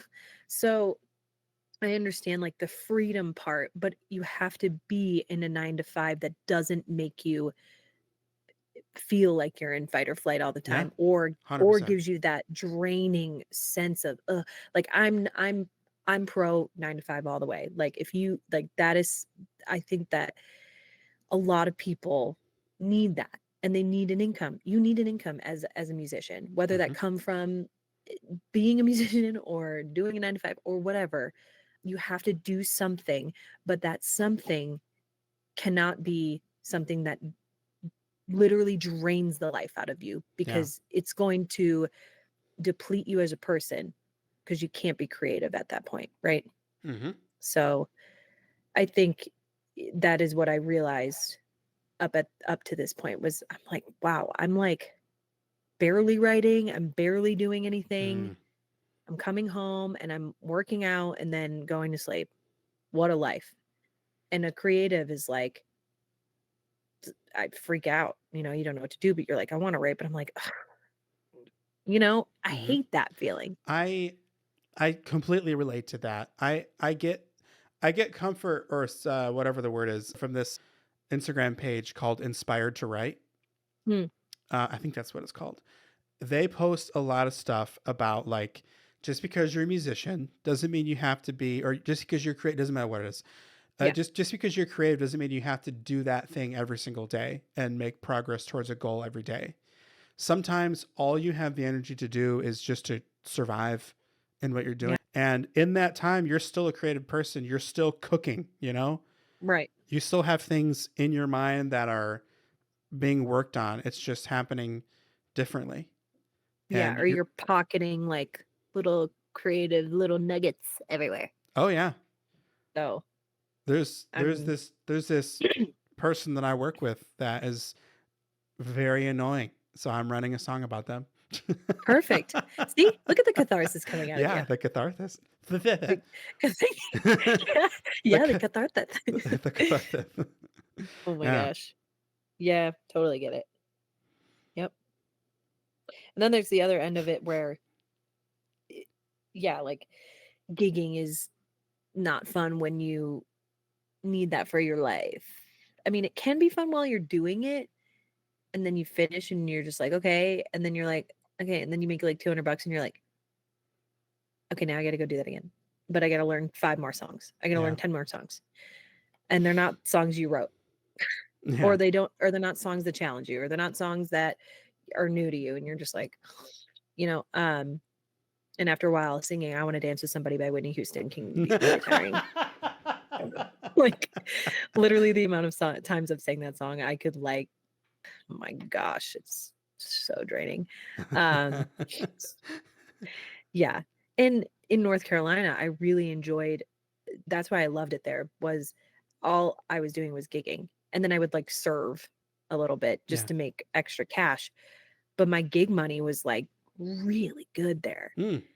And I felt important. I felt like special. Like when it came to like myself, I felt like, you know, talented, and like people cared about me, and like I was doing something that people liked and people were smiling, and I was like, great, I'm making this person's wedding day. Like that makes me happy. Or, you know, we're done with the gig and these people are like, that like changed my life. And it's just like, uh, that's an amazing thing to hear, you know, as somebody who doesn't even realize it while they're doing it. You're like, just another gig, but they come up to you and they're like, wow, like we really loved your band. And it's just like, that means so much to me, you know? And it's not just another gig at that point. When someone actually feels something or relates to you or cares, it's like, oh, and then I moved here and it was just like, Is there not a lot of gig so work where you're at? not, I mean, there is, but it's pretty sparse. Mm. There's a lot of musicians here, so it's kind of hard to get that. And also it's really hard for me to make friends here. I don't know why, it just is. So it's been hard to find like a duo partner or somebody who can do guitar acoustic stuff with me Yeah. here, which I love doing. So yeah, I don't know. I don't know where I'm going with that. All I'm saying is that if you need to get a job, yes, get a job, make sure you have a job, but make sure that job is not draining so Mhm. that you have time for your creativity. Yeah. Or, So, and in my situation, I just needed to, I recognized that where I was when I started at that job straight out of school is that I needed time to cook. You know, I needed time. I recognized that that was my first, call it, real job. And I needed time to cook, build some skills, and then get the fuck out as soon as I was marketable enough to go somewhere else. yep. You know, I was there for 2.5 years, and then I was like, that's all I need. Bye. You know? Yeah. So, But that job moved you into what you're doing now. So, and it helped like push you into yeah. it, because the job you have now would be so much harder Oh, yeah. if you didn't have that Oh, job, it would have right? been impossible. Yeah. So, you know, it's weird how things happen and it's crazy, but it's like, great that now you have something that you don't feel so like trapped in, Yeah. you know? So, and I'm happy for you. Thanks. It's been crazy. Yeah, that was pretty much everything that I had on my very, very long outline. I'm so sorry. I feel like I yapped so much. I Oh know my, you're that's what like, we're here it's to an do. interview, but I'm like, oh, No, I know, but I'm a yapper. that's what we're here to do. I wanted to talk. I want everything we talked about. I wanted to talk about. You know. Yeah, I had so much fun. And so one of the questions that we got was, and this was from 3 hours ago. Oh my gosh, girl is right. Let's see. For Dallas and Kendall, what is your favorite Star Trek series? Oh,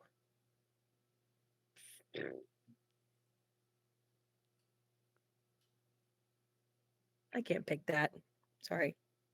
I got to play the 2000, I think Not 8. the new ones. How about that? Yeah.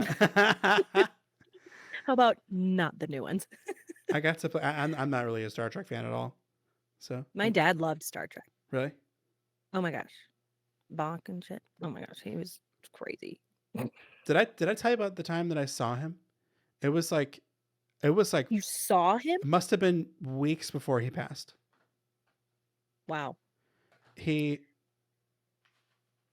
So my parents, your parents lived in the same sub division, and so your dad would call my dad all the time for work, like because the work that my dad Oh does, yeah, you know, yeah. you know what I mean? Yeah. He's a contractor type guy. So without doxing anybody. And I remember your dad came over our house and his hair was bright white. I don't know if you Oh, ever saw him with yeah. white hair. I did. And I had no idea. And I was like, oh my God, I didn't know you had white hair. He's like, yeah, I've just been dyeing it for years. I was like, oh my God. And he was literally like, yeah, like I was dyeing it for, your mom. So when she passed, he just like stopped dyeing it. Oh, that's so sad. Yeah, I I remember didn't mean the to bring white. it down. I just No, I thought know, of but it. I know the white hair phase. That was a fun time. That was after I had moved out. I remember, Mm. and I lived with that person. So that's funny. I'm sorry to remember bring that up. I No, just, I remember that because you told me about it. oh, I You did. said your dad. You texted me and you said your dad's here, and I was like, what? Like, leave him alone. No, not you. Leave him alone. Like him. Leave you guys alone. He was classic your dad that day. Really? Yeah. Hmm. What I remembered him as growing up, that's how he was that day. Interesting. He probably walked over. He definitely walked over. Yeah. I'm still thinking about the Star Trek question. So what? Do you have an answer or no? I got to play Star Trek with the orchestra here in Michigan. It was the Saginaw Bay Symphony Orchestra. They did. Really? Yeah, it was. That's fun. It was the Star Trek one from like 2008 or something. The Michael Giacchino score. So I got to play that with the film. Good times. That's cool. I think probably I liked the spin-off. It's called not Journey, Discovery. I think that's my favorite. Does that satiate your question, Blind Bet? Yeah. It's gonna be that's the worst series actually. Oh, it's what was I gonna say? Did you know I sang with the Detroit Symphony Orchestra? I remember you said that at one point, like when we were kids, and I was like, "What?" I didn't even like know what the DSO was at that time. Yeah, it's kind of crazy. I had sang this. I did this competition, like this Broadway show, stupid competition. And it was at where was it? The Fisher or no? No, Opera House, I think. Hmm. Anyway, and I didn't win, but the lady that was watching, she was the producer of the DSO, and she invited me to do their Christmas series. And I was 12, I think. It's crazy. That's and so wonderful. I sang like this song called Walking in the Air. And then I sang Favorite Things. for their Christmas series. Classic. And then I moved at Orchestra Hall, and then I moved in the next year to their Salute to America concert. Funny, isn't that funny? And I did did it at Greenfield Village. Well, Oh, not Greenfield Village, now Henry Fordville or whatever they call it now. classic. Is it not called Greenfield Village anymore? Yeah, it might still be. I think The it Henry is. Ford is like the museum, right? Anyway, Yeah. but yeah, I did their like Salute to America concert series where I sang like God Bless America and like all these other things. So it's really crazy that I did that. And I always think about it. I'm just like, I sang with an orchestra, but I was 12. Like that's I wild. hope that's on your resume. All because my dad pushed me to do things. Otherwise, I would never be here. So, but white hair and all, man. He Mhm. knew. Yeah. At least you weren't drawing. God forsake. You know, if you had done But that. I'm a starving artist. Yeah. Oh, Oh no. that's wonderful. But oh my Oh, God, we goodness. covered so many things. We did. We've been on for 4.5 hours. So That's crazy. And I can't wait to catch up with your life. yeah. Yeah. Learning about me. So that'll be fun. And we can chat later. We should talk more often than just once every 10 years. That's funny. Yeah, I feel like I've talked to Watson more than I've talked to you. Really? Yeah. Oh, I love that you're wearing your Michigan hat today. Just for you, buddy. I didn't clock that until like an hour in. Which Yeah. tells you how alert and aware I am. I got the Michigan flag on it and everything. It's not a very good flag. I know. Well, they like the Really, there's like a lot going on it. That's the thing. You're supposed to be able to read it on a business card Crowded. from like 20 feet away or something. It's like, what is all of that? It's just some deer on it, I guess. I don't know. Gosh. Dear. Oh dear. But yeah, Oh dear. I'm gonna find somebody to raid out to. This was such a fun time. Thank you everyone for hanging out with us. Yes. Getting to know Kendall, getting to know her music. Yeah. This whole interview series, I just want to like get to know the learn like the alchemy behind what makes the music, you know?